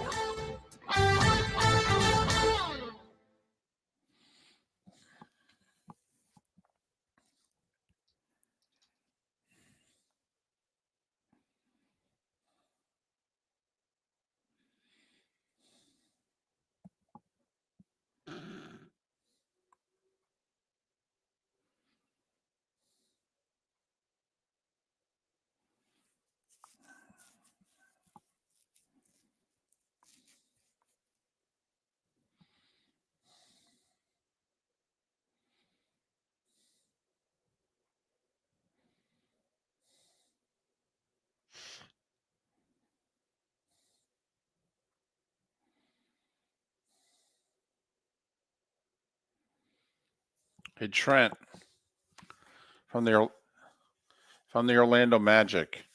All right. Do you go after Malik Monk, who's a free agent? I saw a report yesterday. They're gonna. Who was it? Dang it. Clay. Yeah, Clay. Like Yeah. it was officially reported, which we had speculated. Well, that's being planted from Clay's side so that they can get Golden State to pay up. But yeah, By I'd the go way- after any shooter. Any shooter would help. Well, him. but I mean, he's going to be a free agent, so I mean, you got to pay Malik Monk, 26 years old. By the way, Irish football, and you've mentioned this a few times. I don't know why people continue to pound the table for a Saturday night Super Bowl. How many times do we have to prove that Saturday is the worst television night of the week and Sunday is the best? The Super Bowl would be an exception, though. No, it No. wouldn't. No, it It wouldn't. would not do the numbers that it does on Sunday. It wouldn't. I think it. Okay. It wouldn't. It wouldn't. It wouldn't. It wouldn't. There is nothing in the history of television that has done better Saturday night, especially also, when does the Super Bowl kick off? 6:40? 6:45? 6:50? On a Saturday night? That's awful. If anything was going to do well on a Saturday night, it would be the Super Bowl. Well, yes. But, okay, I'll give you an example. The Dallas Cowboys play a playoff game on a Saturday night, 8 o'clock Saturday night. Dallas Cowboys, biggest draw in the sport. The Packers, the Steelers, the Bears. Give me a good draw, not the Cowboys. All right, 4:30 on Sunday. I ain't even talking 7 o'clock Sunday. 4:30 Sunday. Bears playoff game, 4:30 Sunday. Cowboys playoff game, 8 o'clock Saturday. Who wins? Well, the Bears kicked the shit out of them. It happened 3 years ago. Sorry, my bad. Okay, I'm in network television. I cannot tell everybody enough. Okay, how much better Sunday night is. And which Sunday night is better than the 4 o'clock? It goes Sunday night, 4 o'clock, 1 o'clock. Correct. And it's not close, right? Yeah, the Fox 425. The 4 o'clock will play with the 8 o'clock game, but the 1 o'clock game comes nothing close to the 4 o'clock. 1 o'clock doesn't compare to 425. There are times when Fox 425 actually wins the year for the highest rated. Remember the NCAA tournament? Remember what the highest rated game was? I think of the entire men's NCAA tournament.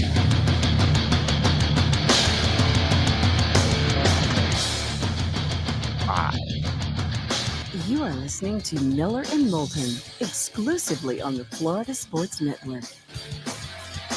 And now, here's Mark Miller and David Moulton. It is the Diamond District bonus hour on this first Tuesday of May. Thanks so much for being with us. We are Miller and Moulton, millerandmoulton.com, Miller_Moulton on X. If you watch us on twitch.tv/Miller and Moulton, Trent Bally joins us on screen for the entire hour. You get to see Trent.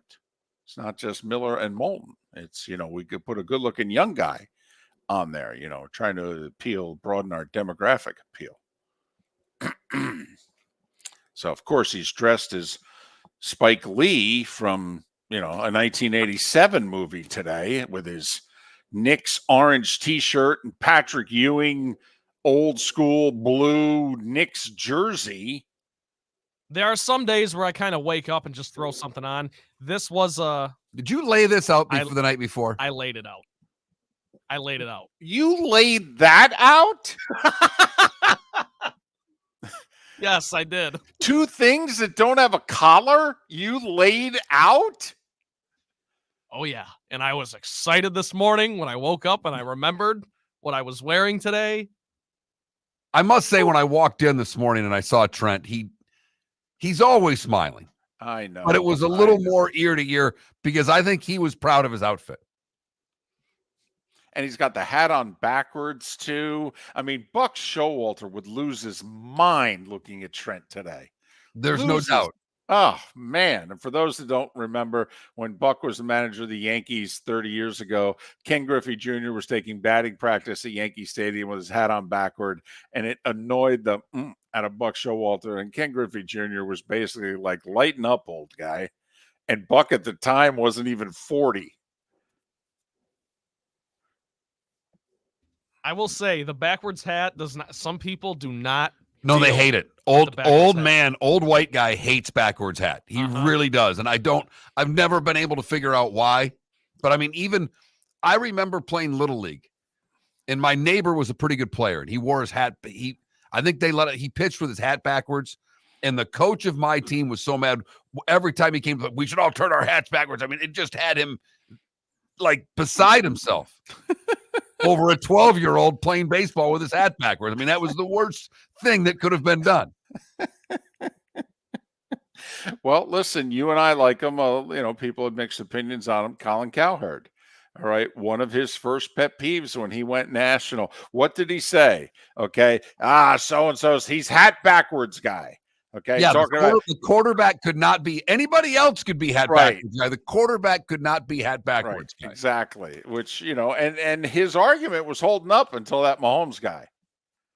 That Cowherd argument worked for about 10, 12 years nationally. And then Mahomes, kind of puts a lot of holes in a lot of theories. I don't know if it started with Carson Wentz, but that was the one that really blew up and went viral, was the Carson Wentz hat on backwards. He's like, not a fan. You want to be the quarterback for $1 billion franchise? You want to be a frat boy? We are funny, aren't we? As a society, the things that we harp on. Yes. I mean, do we really care? Here's a football. Can you hit him, please? When he's running, he's going to start running faster. We're going to start rushing people at you. We're going to start people in front of him. Could you just keep completing passes to him? You can wear whatever the hell you want. Now, Brett in the Twitch chat room says once you reach a certain age, it doesn't look good. And I would ask the question, what's the worst look? Old guy wearing the jersey or old guy with the hat on backward? I think well, you know me. I don't think either is a bad No, look. but you're young. You can do you're a child, for crying out loud. I know. I'm about to break into Rod Stewart Forever Young here if we keep this segment going a little longer. Please don't. Thank you. That's an interesting pull of all the things you could pull. Well, so you guys are also both not, it should be noted, you're not hat guys in general. I would love to be a hat guy. But you run hot. I run hot. and I've got to be honest with you, I wear visors when I play golf. You flip the visor backwards, that's really a bad look. And I'm not a hat guy because my melon is fat. Okay, it's tough to find hats that'll fit this melon. It's a big old melon. I mean, you'd think I'd done steroids with how big my melon is. It's a good point. I mean, honestly, Bonds in his heyday looked at my head and said, dude, you got a fat head. So we know that Mark wore the Washington Generals jersey one time. Yes, I broke my own jersey rules for the Washington Generals jersey. I did too. Oh, you did as well. Okay, I was going to ask David when the last time you wore a jersey was. Yeah, I had to, though. I mean, you couldn't go on the court as a Washington General and not. But he did it on the court. I just wore it to work. I may do it later this week. We both had on the Dubai Camels hockey jersey. We had a listener going back, I don't know, 8, 10 years. No, it's almost 15 years now. I think it was the last great Celtics Heat series. So I think it was 2012. It was still Garnett and Pierce and Allen for the Celtics, and they met in the Eastern Conference Finals. They played a great 7-game series, and so it was 2012. We were out at a remote in late May, early June, wearing a hockey jersey in Southwest Florida when it was like 96 degrees. You want to talk about Mark running hot. Okay, there was like water by his feet, like he was a radiator leaking. That's how hot he was running. But I had about 10, 12 different hockey sweaters. I gave them all to my son because I don't wear them. So I gave them all to him. So the only jersey that I have is the Washington Generals, the team that the Harlem Globetrotters played when they still played a team. It's the only jersey that I currently have in my possession. 21,000 text line, Twitch chat room. And I don't know how many people, and based on the ratings, there are 4 of you. All right. But LIV, they wear shorts. Mark, I cannot tell you how many people of all the things that golf fan could hate the LIV about. And we all know what those reasons are. Mark, second to the money coming from the Saudis is them wearing shorts. Oh my goodness. Golf fan is like, that's ridiculous. Don't like it, can't handle it. Shows they're not serious. This is an exhibition. I kid you not. If we had Greg Norman on the show, I would say, listen, if you could change 2 things, 72 holes, pants. You have no idea the difference that people would think about your tour. 72 holes, pants. Which is remarkable because nobody that plays golf wants to wear pants when they're playing golf. They only do it because the weather puts them in a spot where they feel the need to put on long pants. Did Arnold Palmer wear shorts, Mark? Did Jack Nicklaus wear shorts? Did Tiger Woods wear shorts? The answer is no. They all need to be the wearing time pants. when they play golf outside of the tour. I know. That's how they are when they play golf everywhere. I know. They all lived in Florida. Of course, they wore shorts all the time. Right. But not when they were on television, Mark. And you know what else? Joe Namath, Bart Starr, Terry Bradshaw, they didn't wear their hats backwards either. They wore them forwards. Or they didn't wear them at all. Yes, that's even better. But to the 4 of you out there that have watched LIV, I know 3 of the 4 of you have hated the fact that they're wearing shorts. I could care less. Maybe that's the caddy in me that has always been like, man, it's too hot out here. Very simple text we got. Live and let live, fellas. Rules to live by. Okay. Another guy says, I'm 55, but I wear my Everblades jersey to the games. And that's the gray area for me. I've always said, you want to wear your jersey to the game, I can't stop you from. I mean, it's on the random Tuesday when you decide the look for me is to put the jersey on and go out. So you're beginning to soften on. They can wear it. Softened. Okay, they can wear it whatever the hell they want, as far as I'm concerned. Now, I've laid down on this. I don't care. Really, I don't care. So because I'd be willing to go along with you. You can wear it to the game, but can you wear it to the sports bar to watch the game? Oh yeah. Like, It looks ridiculous to me, right, but who? right. Like Trent, look at him now. Like if he goes to the Knicks game looking like that, okay. But if he's at a bar watching the Knicks game, don't you look at him and go, dude? I'm going to Costco right after this. I'm going to wear this right into Costco. I'll stick out like a sore thumb at a Costco in Southwest Florida Yes, wearing this. Yes, you will. Be able to guess your age. Hell, they'll card you. They'll think you're so young dressed like that in a Costco. But, all right. Do you still own any jerseys, David? Yeah, I have two. I have the Camels one that Mark talked about because I don't know who to give it to. Because everybody goes, no, seriously. I've tried to give it away and they go, what is that? And I'm like, it's a hockey team in Dubai. And they go, wait, what? I go, yeah. And I have to admit, it's LA Kings colors too. And that's when the Kings in 2012 went to the finals and beat the Devils. And so we looked like people from afar thinking we're wearing LA Kings jerseys. Now look a little closer. Dubai. And my mother, mid-'80s, got me a Rangers jersey. And since I played goal when I played hockey, so I always, fan of the goalies growing up, John Davidson, John Van Beesbroek, Richter, etc., that she got me a Rangers jersey with Van Beesbroek's number, 34. But there's no name on the back. No, my name. She put my name on the back, which there you go. That's the move. Which I hate. I think that's just ridiculous. No, that's the honestly. move. No, that's a joke. See, I love it because my wife has she's a Pittsburgh Steelers fan. She has the Heath Miller jersey. Yeah, but of course, since her last name is right. It works. Plus, she's a beautiful lady, so she can pull it off. Well, and again, these rules have only applied to men. Women can wear jerseys, their hats backwards, forward, sideways. I don't give a damn. Exactly.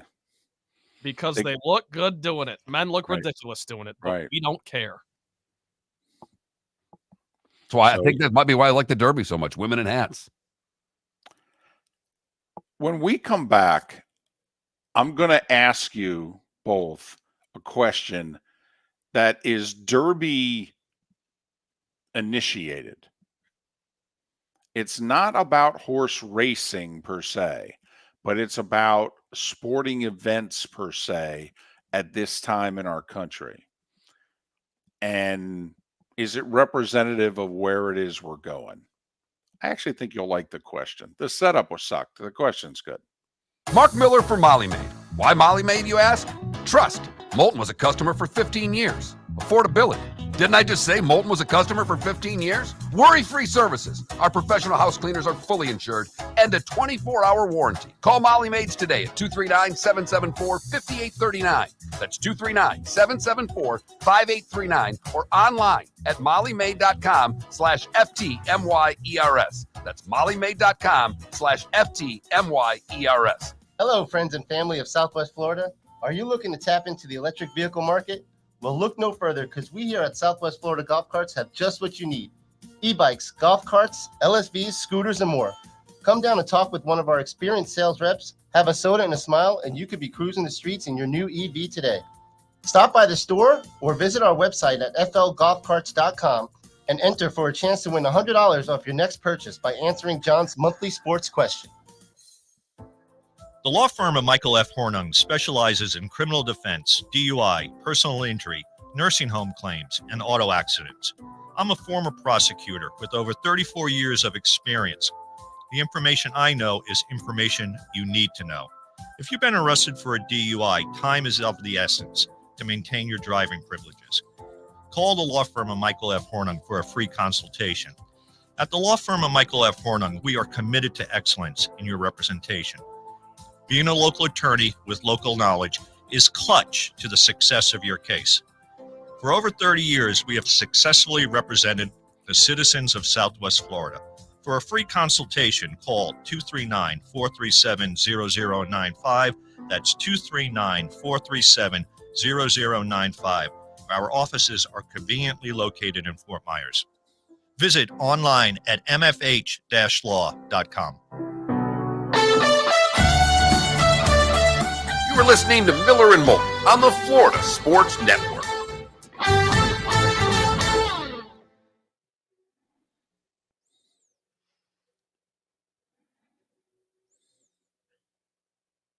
Said to Trent after the break, I said, I've been trying to work in this Jamal Murray throwing the heating pad thing on the court for an hour and a half, and I haven't been able to slip it in yet. Think he gets suspended? That's what I was going to ask. If he does, they're done, right? They're down 2-0. He should. They're going to Minnesota. I don't think they will, but you can't be throwing stuff on the court. Do you think it was intentional, or did you think he yes, had it? It made it all the way. It made it all the way to the I block. just didn't know if you thought that he had it in his hand. Okay, something happened that he got angry about, and he was kind of waving his arms, and he lost it. That's all. No. Okay. Well, I mean, does it matter if it was? Yes, I think it does. I think if it was an accident, okay, and then if I'm the NBA, I might want to cut him a break. Because remember, I don't want to suspend my best players in the playoffs. Right. And he's the second best player on the defending champions.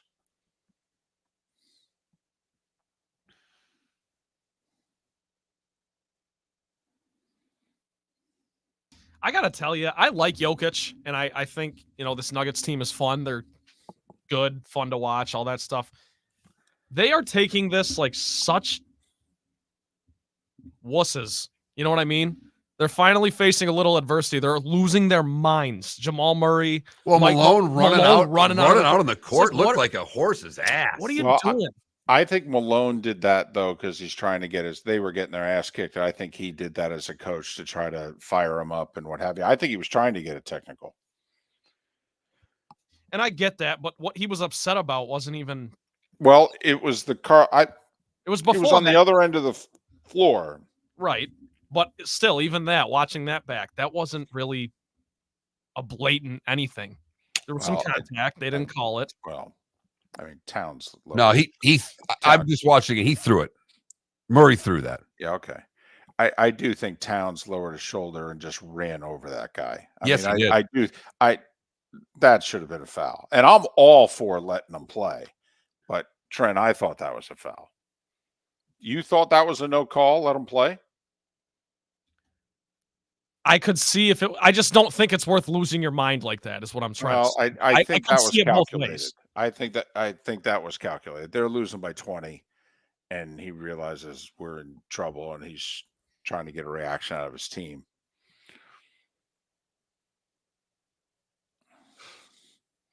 Super. Listen, from the Seahawks, when you're playing somebody and you're convinced that they're playing harder than us, that's a problem.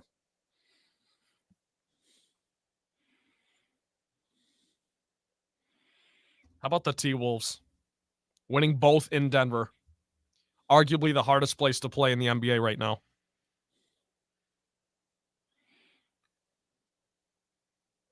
The crowd, the elevation, the team, and they're up 2-0. If could they sweep and then be 8-0 in the playoffs? That would be awesome. Magic did that the one year that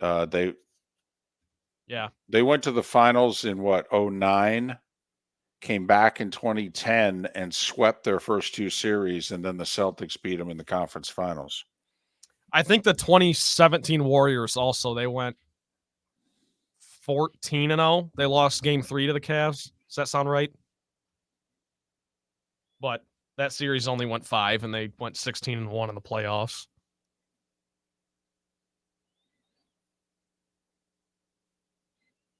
I think the year... Game 4, actually. It was game 4. My bad. Mark, the year that the Pistons won their first title and swept the Lakers, weren't the Lakers unbeaten going into the finals? I think they were. I think so. Either that or was it 88?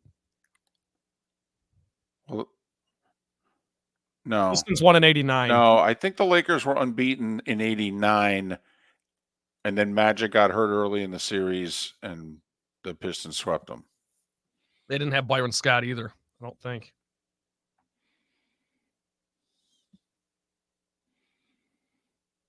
Okay, here we go.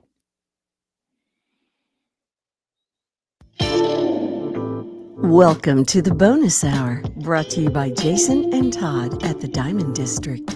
And now, here's Mark Miller and David Moulton. 21 minutes past the hour. Good, bad, and ugly. What's on tap? Today was the day when. Final thoughts. A pick or two, a boost, a sprinkle. It's all coming up in less than 20 minutes' time. Sports TV ratings are up everywhere, except, believe it or not, the softest TV ratings out there are the NBA. I mean, they really are. Hockey ratings are up significantly. We could debate, is that because of the teams that are playing? You know, Rangers Bruins are two really good draws for that league. Absolutely. I think everything's working out to hockey's favor right now. Even, you know, Dallas being in it is that's a big market. So, you know, maybe it's a little bit of that, but we just had the Derby, you know, horse racing. Like, people follow horse racing in this country, and nearly 17 million people watch the Derby. And that's for the 3-hour program. It peaked for the race, the last 15 minutes, it peaked at over 20 million people. Right. But for 3.5 hours, for a 2-minute race, 16.7 million. So sports television ratings are really good right now. I'm just curious, the two of you, how much of it do you think's gambling? Most. I don't think a lot. Like the Derby, maybe some, but and that's a big gambling thing. The Derby is just an event. Well, we love our events. Well, then remember, like, ratings are genuinely up 15+% in a lot of places, in a lot of sports. So are you attributing what it's up to gambling? That's what I meant. That's the qualifier. Like, I don't think most people watching sports are watching because of gambling, but I think you can attribute the spike in ratings to gambling. But, you know, like, Mark, you and I are hockey guys. How many people are betting the NHL? Ratings are up 20-25% of the playoffs this year. I mean, the game 6 of Bruins Leafs on TBS, I think it was, is the highest rated hockey game on cable in a long time. Leafs Bruins on TBS. But a game of consequence. We watch those. I understand.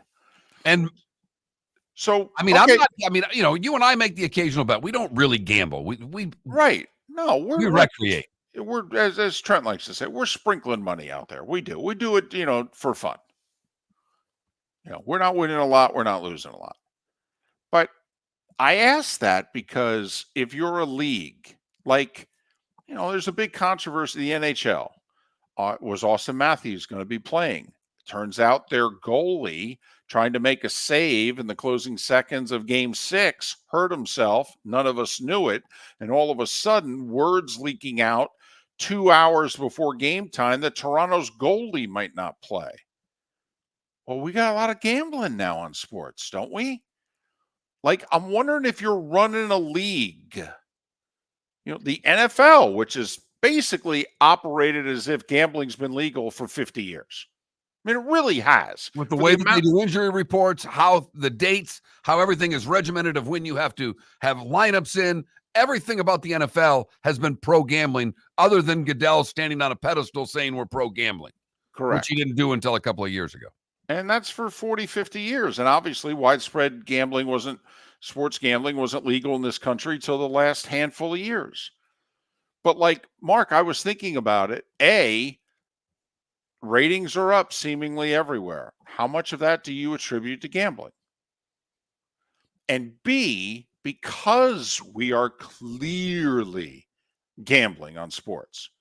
I mean, DraftKings has all but announced they're going to spend all the money it takes to make sports betting legal in Texas by next year. They're debating in Alabama. People are angry that they won't put it on the ballot and let us decide, and by us I mean the citizens, whether or not we should have the lottery and or sports betting. And right now the politicians are not willing to go there. I mean, people are pounding the table to bet. But if you're the NHL, do you have to come up with it? Man, this is a sport. I mean, Mark, they lie in hockey. Just blatantly lie. Well, I mean, Austin Matthews missing those games. It was an illness, and then it was an injury. And then what really was it? Right. And We even never, to this day, we still don't know. yesterday he met with the media. His explanations were garbage. Nylander missing 3 games because of a headache. I'm just wondering if you're the NHL, especially since you ain't the NFL, Major League Baseball, the NBA. You ain't college. You know what I mean? I mean, you're a major sport. You're at the very bottom of the list. I mean, do you have to go? You're a major sport, and we love hockey. You're a major sport because they've named you a major sport. You're not really a major sport. You're like the PGA was forever, right? Like there was the Masters and the 2 Opens, and it was like when it was in August, the PGA was like, oh, yeah, the 4th major, whatever. You and I growing up, it was the Australian Open. It was a major. Yeah, right. Hell, half the field didn't want to play. How big of a tournament is it? You're having it between Christmas and New Year's, for goodness sakes. How big of a deal can this be? But anyway, I'm just I'm just curious, everybody's thoughts. Do you find yourself watching more sports, and is gambling a part of that? And Irish football brings up in the Twitch chat room, prop bets draw people in. That's what keeps people watching. It's not always the spread. You don't just need to see the finish. You need to see the entire game. Well, I got to be honest. There was a prop bet yesterday that I couldn't believe. Do you know what Brunson's over-under was? 34.5. No, by tip, it was 37.5. Was it? It was 34.5 during the day. Right. And That's by amazing. tip, it was up to 37.5. And I'm like, hold on a second. He's got to score 38 for this to be over? And then, of course, he scores 21 in the 4th and scores 43. But even I took note of that. And I don't care about any of that stuff. Never made a prop bet in my life.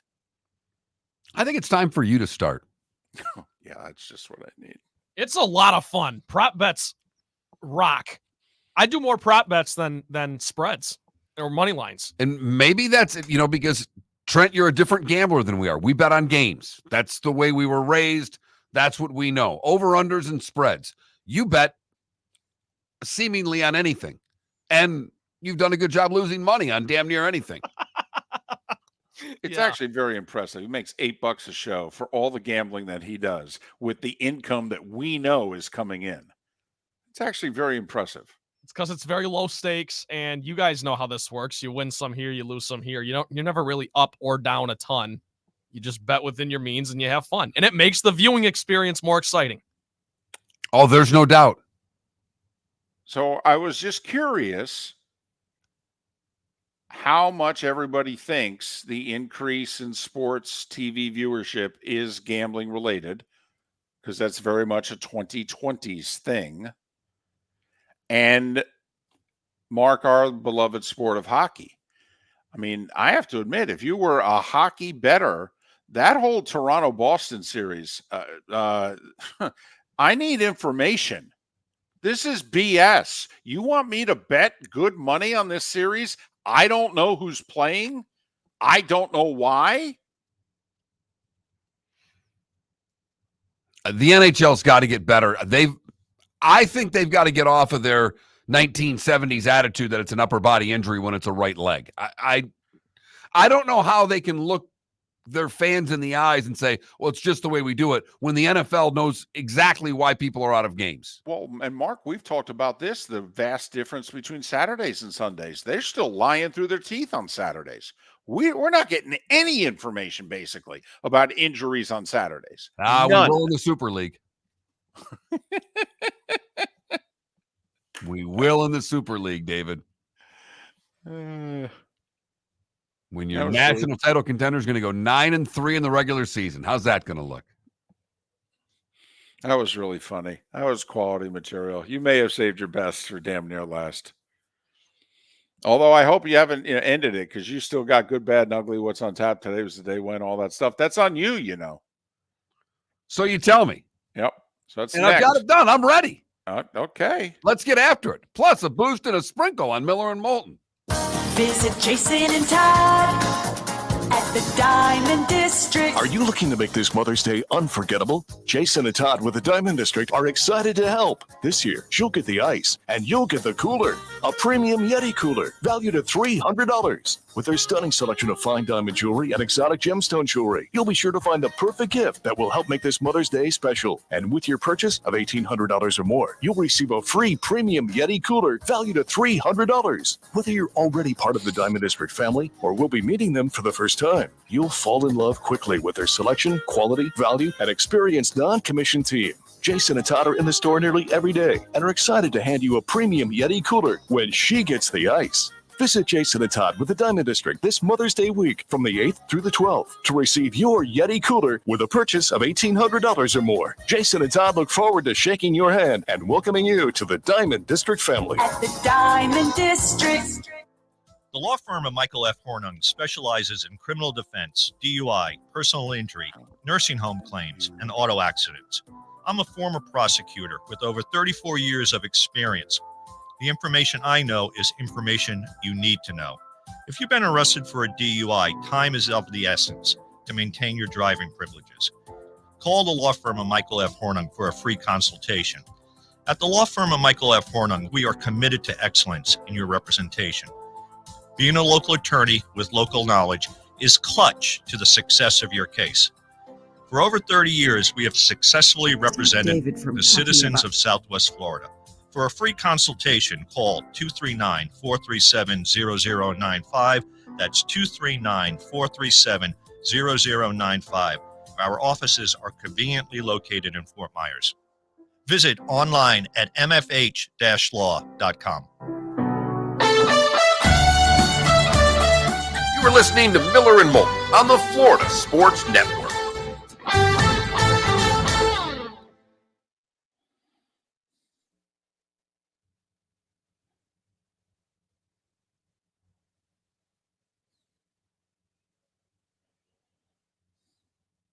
So the other night, Motley Crue played in Atlantic City. Vince Neil face planted on the stage. It's pretty funny.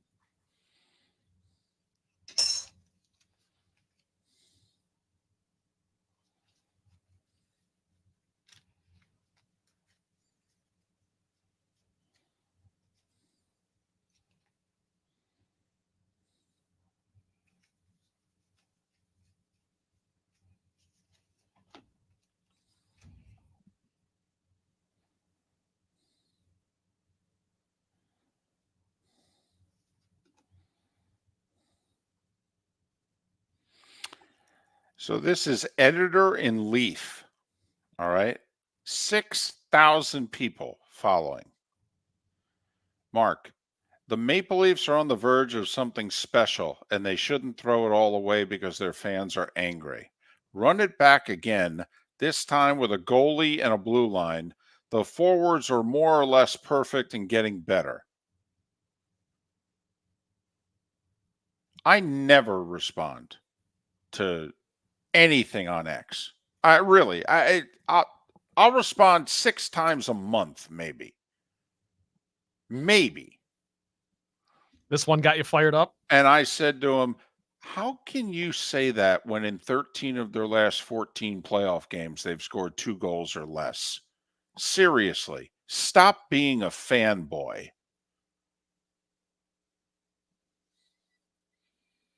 Their forwards are more or less perfect and getting better. Do you watch hockey? Are we watching the same sport?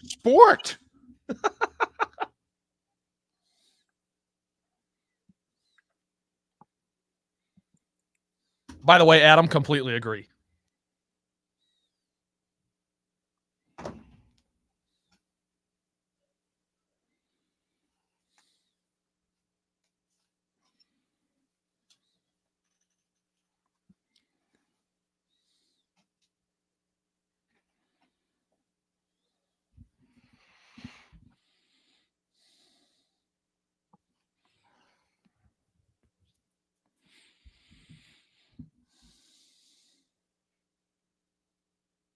Hello, Jacksonville.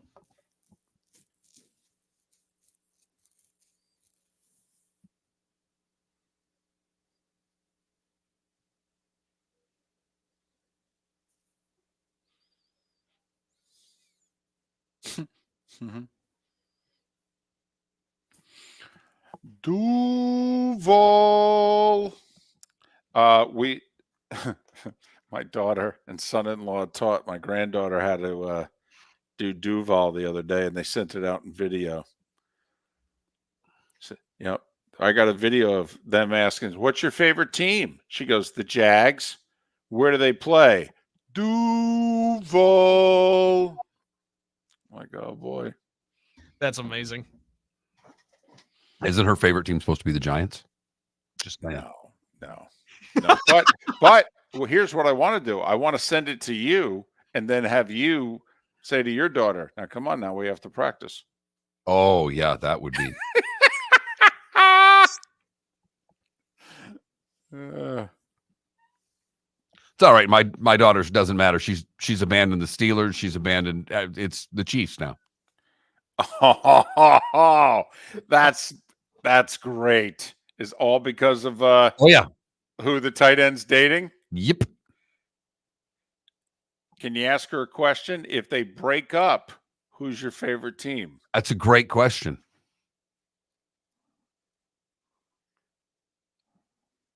They're going to get engaged, I think it's real. I really do think it's real. Whether or not the marriage will last is another question, but I'm totally with you. And this is just the old guy in me, because I've never listened to Taylor Swift songs before. Now I listen to them all the time. She's great. The music's good. I've got no issue with the music. Yeah. I have an issue with the song lyrics for a 10-year-old. Oh, well.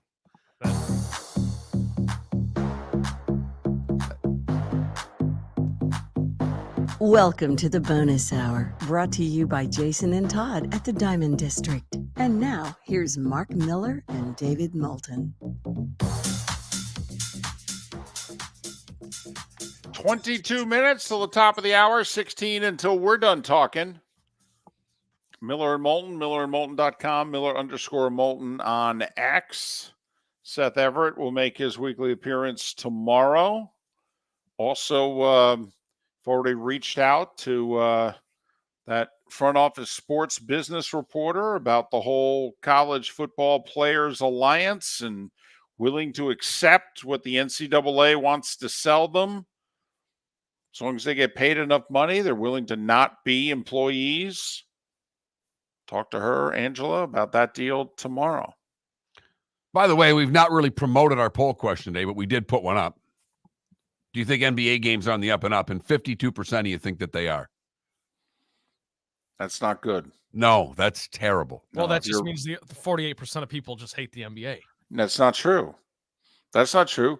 48% of our audience, I think more than 48% of our audience hates the NBA. I would agree with that, but I don't necessarily think that's who's on X. They don't know if the games are on the up and up because they're not watching. Well, but you read the Twitch chat room, okay? You do. There are people who are NBA fans who are very unhappy about the quality of the officiating, and that they're doubting, quite frankly, how could the best officials in the game be that bad down the stretch if something, I don't know, wasn't up, or if it was just understood, hey, man, when in doubt, call goes to the Knicks.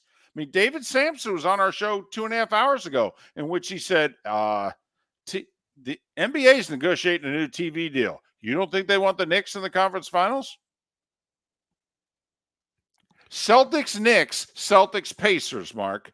How many millions different would that viewership be per game? Oh, my goodness.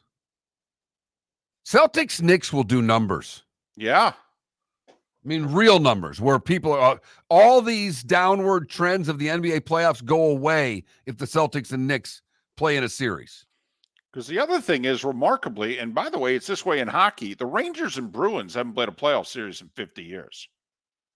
I mean, it's remarkable. Two original six teams have not met in the playoffs, I think 74 is the last time. No, wait, that's not true. They met once like 15 years ago. The Bruins beat them in 5. But they've literally played once in 50 years in the playoffs. The Knicks and Celtics, I think, have played once in 40 years.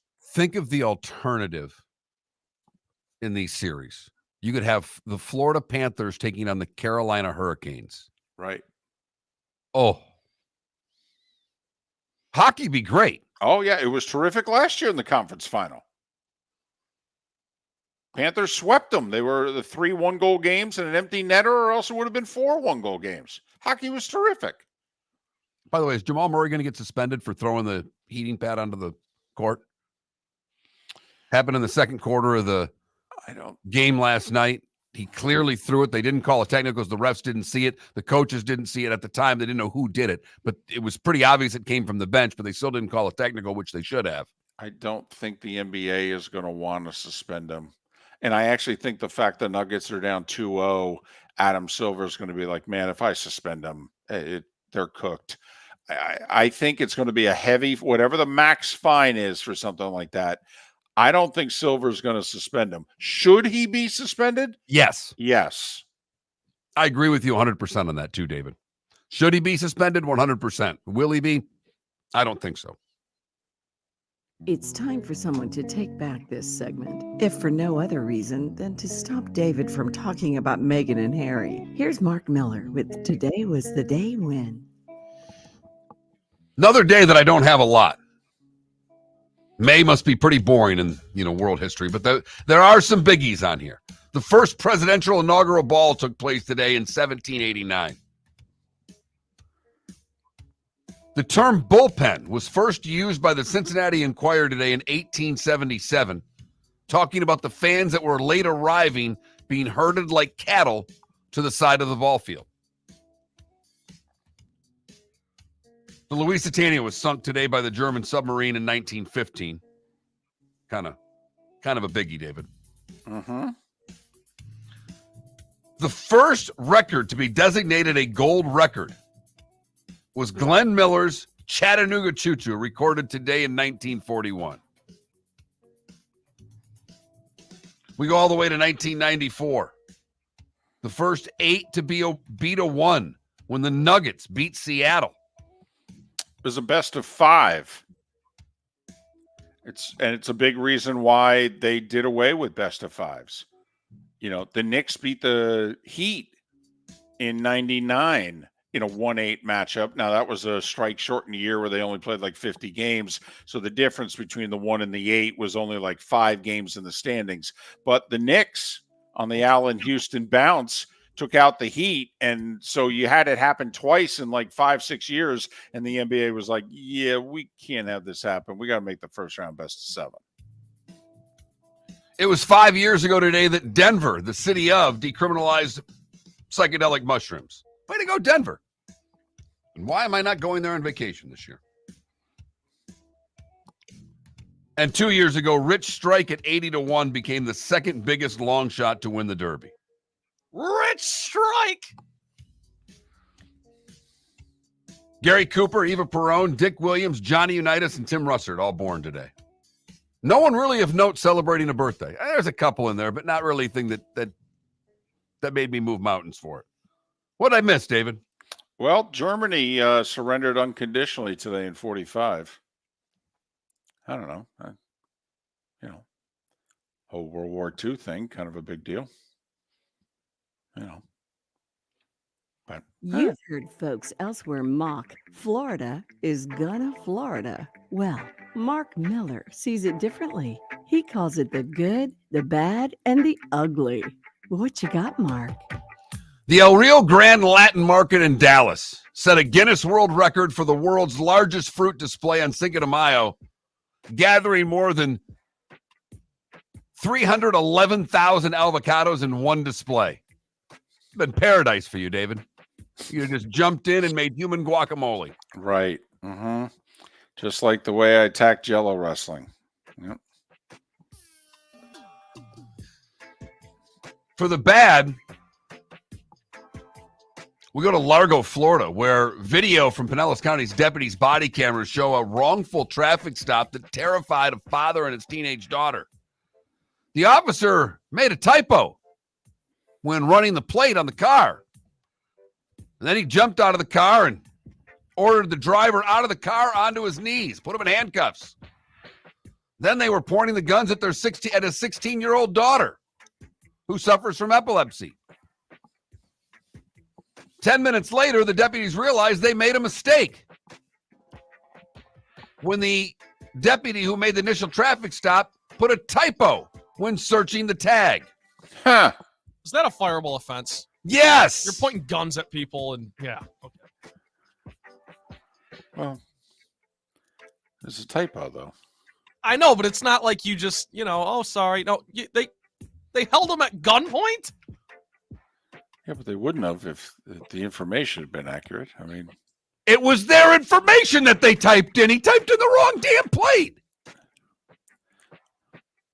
Well, it's like Jamal Murray. I mean, he didn't mean to throw it on the court. Yes, he did.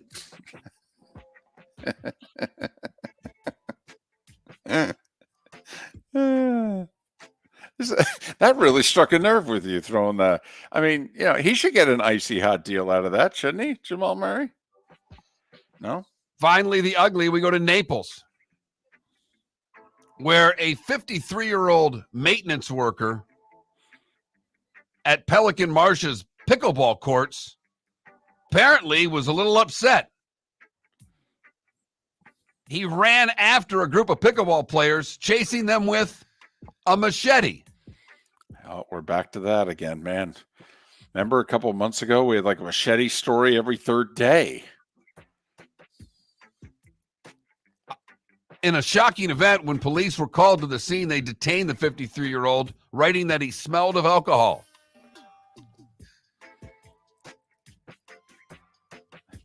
Sure, he was arrested on 3 counts of aggravated assault. Pretty sure that's all he smelled of. I'll bet you he fails a test for more than alcohol. That is the good, the bad, and the ugly on today, May the 7th, 2024. Can we get a prop bet on A's attendance for the rest of the year? I want to bet over under A's home attendance the rest of the year. They're playing a mighty nooner basically today out west. 12:30 start. They're hosting Texas. They did 28.95 last night. If I put the over under at 4,500, what do you say? I'd go under. I'm going under as well. Normally, though, on Wednesdays, this is the first time they're doing a Tuesday mighty nooner. So we'll see. Rays home for the White Sox. They've won 4 in a row. They're back to 500. They have not lost since they unveiled the city uniforms. By the way, there are people that think that the Rays city collection's the best. Detroit's is the worst. Well, you've made that point, yeah. Marlins, who have lost 3 of 4. They're in Los Angeles to face the Dodgers, who are minus 320. Yamamoto pitching for the Dodgers tonight. Everybody remembers he got shelled in his first start. He's 3-1 since, with an ERA under 3 overall. So, get good value on the Marlins tonight. It's just they're a bad team. It's kind of a trend with bad teams. You can get good value on them betting. Mm-hmm. So, TNT is your NBA double dip tonight, 7 and 9:30. Cavs, Celtics. Hey, we had a team play a game 7 in hockey, go on the road and win last night. Cavs stretched to 7 by Orlando. Celtics have been off for a week. No Porzingis. Would you take the Cavs at 11.5? No. Okay. In the last 2 years, Cleveland has lost all 5 road games by an average of 19.4 points in the playoffs. It's the Knicks last year and Orlando this year. OKC hosting Dallas, 9:30 TNT. I think the Mavs win the series, by the way. But I'll take OKC tonight, laying 3.5. That's where I like my prop bet. Kyrie Irving's points, rebounds, assists is 34.5. I like the over on that. First off, the NBA is rooting for Dallas to win the series since it looks like Minnesota is going to win the other series. But also from a contrast standpoint, the dynamic backcourt of Luka and Kyrie against all that size for Minnesota? I mean, because OKC would be two young, I don't want to say mirror image teams because, Minnesota doesn't have an SGA, but they've got Edwards. I mean, he's a shooting guard. SGA's a point. Then you got the Cat, Holmgren. I mean, the bigs. I mean, it'd be kind of mirror images of each other. Dallas, Minnesota is a true contrast. Well, and you want Dallas if you're the NBA because Right. You don't have any of the aging stars or any of the known stars. You've got the young guard with Minnesota and OKC, and I think they would want Luka and Kyrie in that conference final for certain. Very strange scheduling by the NHL. I mean, first off, on Sunday, they started a second round series before the first round was complete. That mystified a few people. But tonight, game 2, Hurricanes and Rangers. And once again, Carolina's favored. They're favored in the series. They were favored in game 1. Rangers are 5-0 in the playoffs. Carolina's the favorite tonight. 7 o'clock, 4-letter network. Then 9:30. No, it's not the Battle of Canada. Two teams who haven't played in like 5 days. No, it's Colorado and Dallas. Dallas played less than 48 hours ago. And they're forcing them right back on the horse. What a time to be a Dallas sports fan. Stars and Mavs making runs, and the Cowboys are all in. I mean, just a great time. And the Rangers are the defending World Series champions. Yes. So, listen, I got the Stars in the finals. I'm going to go with them, but I think this is... Winner of this series wins the Stanley Cup? Well, I think winner of this series gets to the Cup. I really do. Like, I think the winner of this series beats Edmonton's going to beat Vancouver. I think winner of this series is going to beat Edmonton. Boy, Colorado Edmonton would be fun. Dallas is playing so well though right now. That Colorado Edmonton would be amazing. David, your Stanley Cup pick was Dallas, Carolina. And who did you have winning? Dallas. Not bad. So we'll see. Stars were a goal away from being eliminated. So, but they weren't. It's hockey. Just Bruins won 5-1 last night. Don't know why you'd bet hockey. I really don't. After a Game 7 overtime winner. No. But if Swayman's not going to give up any goals, it's going to be tough to beat him. Damn right there. He is playing unbelievably well. Hey, have a great rest of your Tuesday. We'll do a hump day show tomorrow. Located on the East Trail, locally owned Naples Tiki Bar and Grill is an outdoor eatery next to the Hitching Post Shopping Center. Island-inspired food with a true tiki theme. The best place in Naples to enjoy the beautiful weather in Southwest Florida. The Naples Tiki Bar and Grill offers a great menu for dine-in or takeout. Enjoy our famous pulled pork, huge burgers, and tiki bar cocktails. Don't miss happy hour every day from 3 to 6 and live music 7 days a week. See you soon at the Naples Tiki Bar and Grill, 11498 Tamiami Trail East. The law firm of Michael F. Hornung specializes in criminal defense, DUI, personal injury, nursing home claims, and auto accidents. I'm a former prosecutor with over 34 years of experience. The information I know is information you need to know. If you've been arrested for a DUI, time is of the essence to maintain your driving privileges. Call the law firm of Michael F. Hornung for a free consultation. At the law firm of Michael F. Hornung, we are committed to excellence in your representation. Being a local attorney with local knowledge is clutch to the success of your case. For over 30 years, we have successfully represented the citizens of Southwest Florida. For a free consultation, call 239-437-0095. That's 239-437-0095. Our offices are conveniently located in Fort Myers. Visit online at mfh-law.com.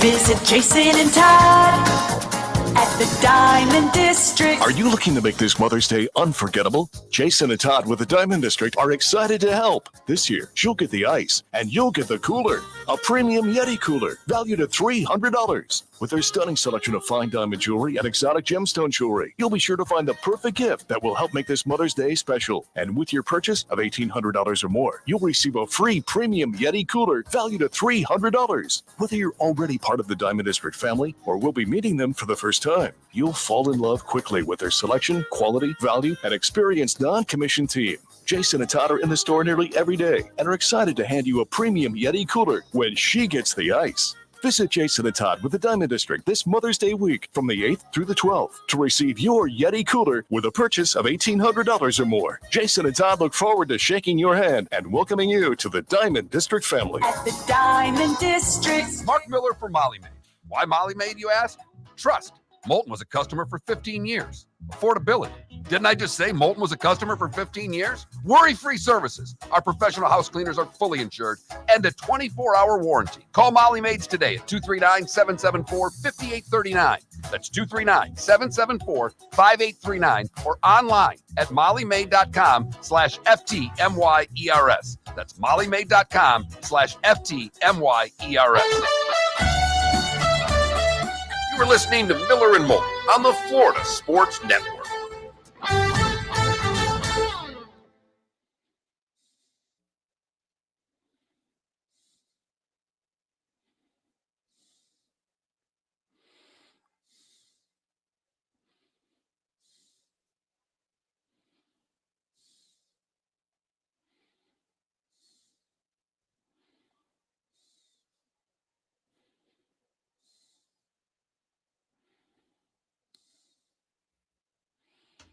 You guys like the movie Vision Quest? Love it. Loved it.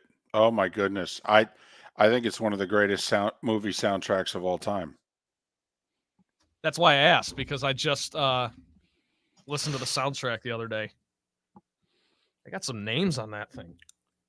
Well, I believe the one Madonna song was released on the Vision Quest soundtrack before she released it.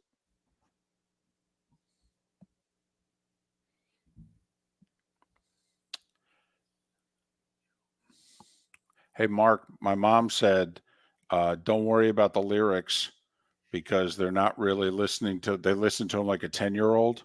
No, I know. Trust me, I know. But I mean, she's singing the songs, and the beauty of the Apple phone. And I'll end the stream.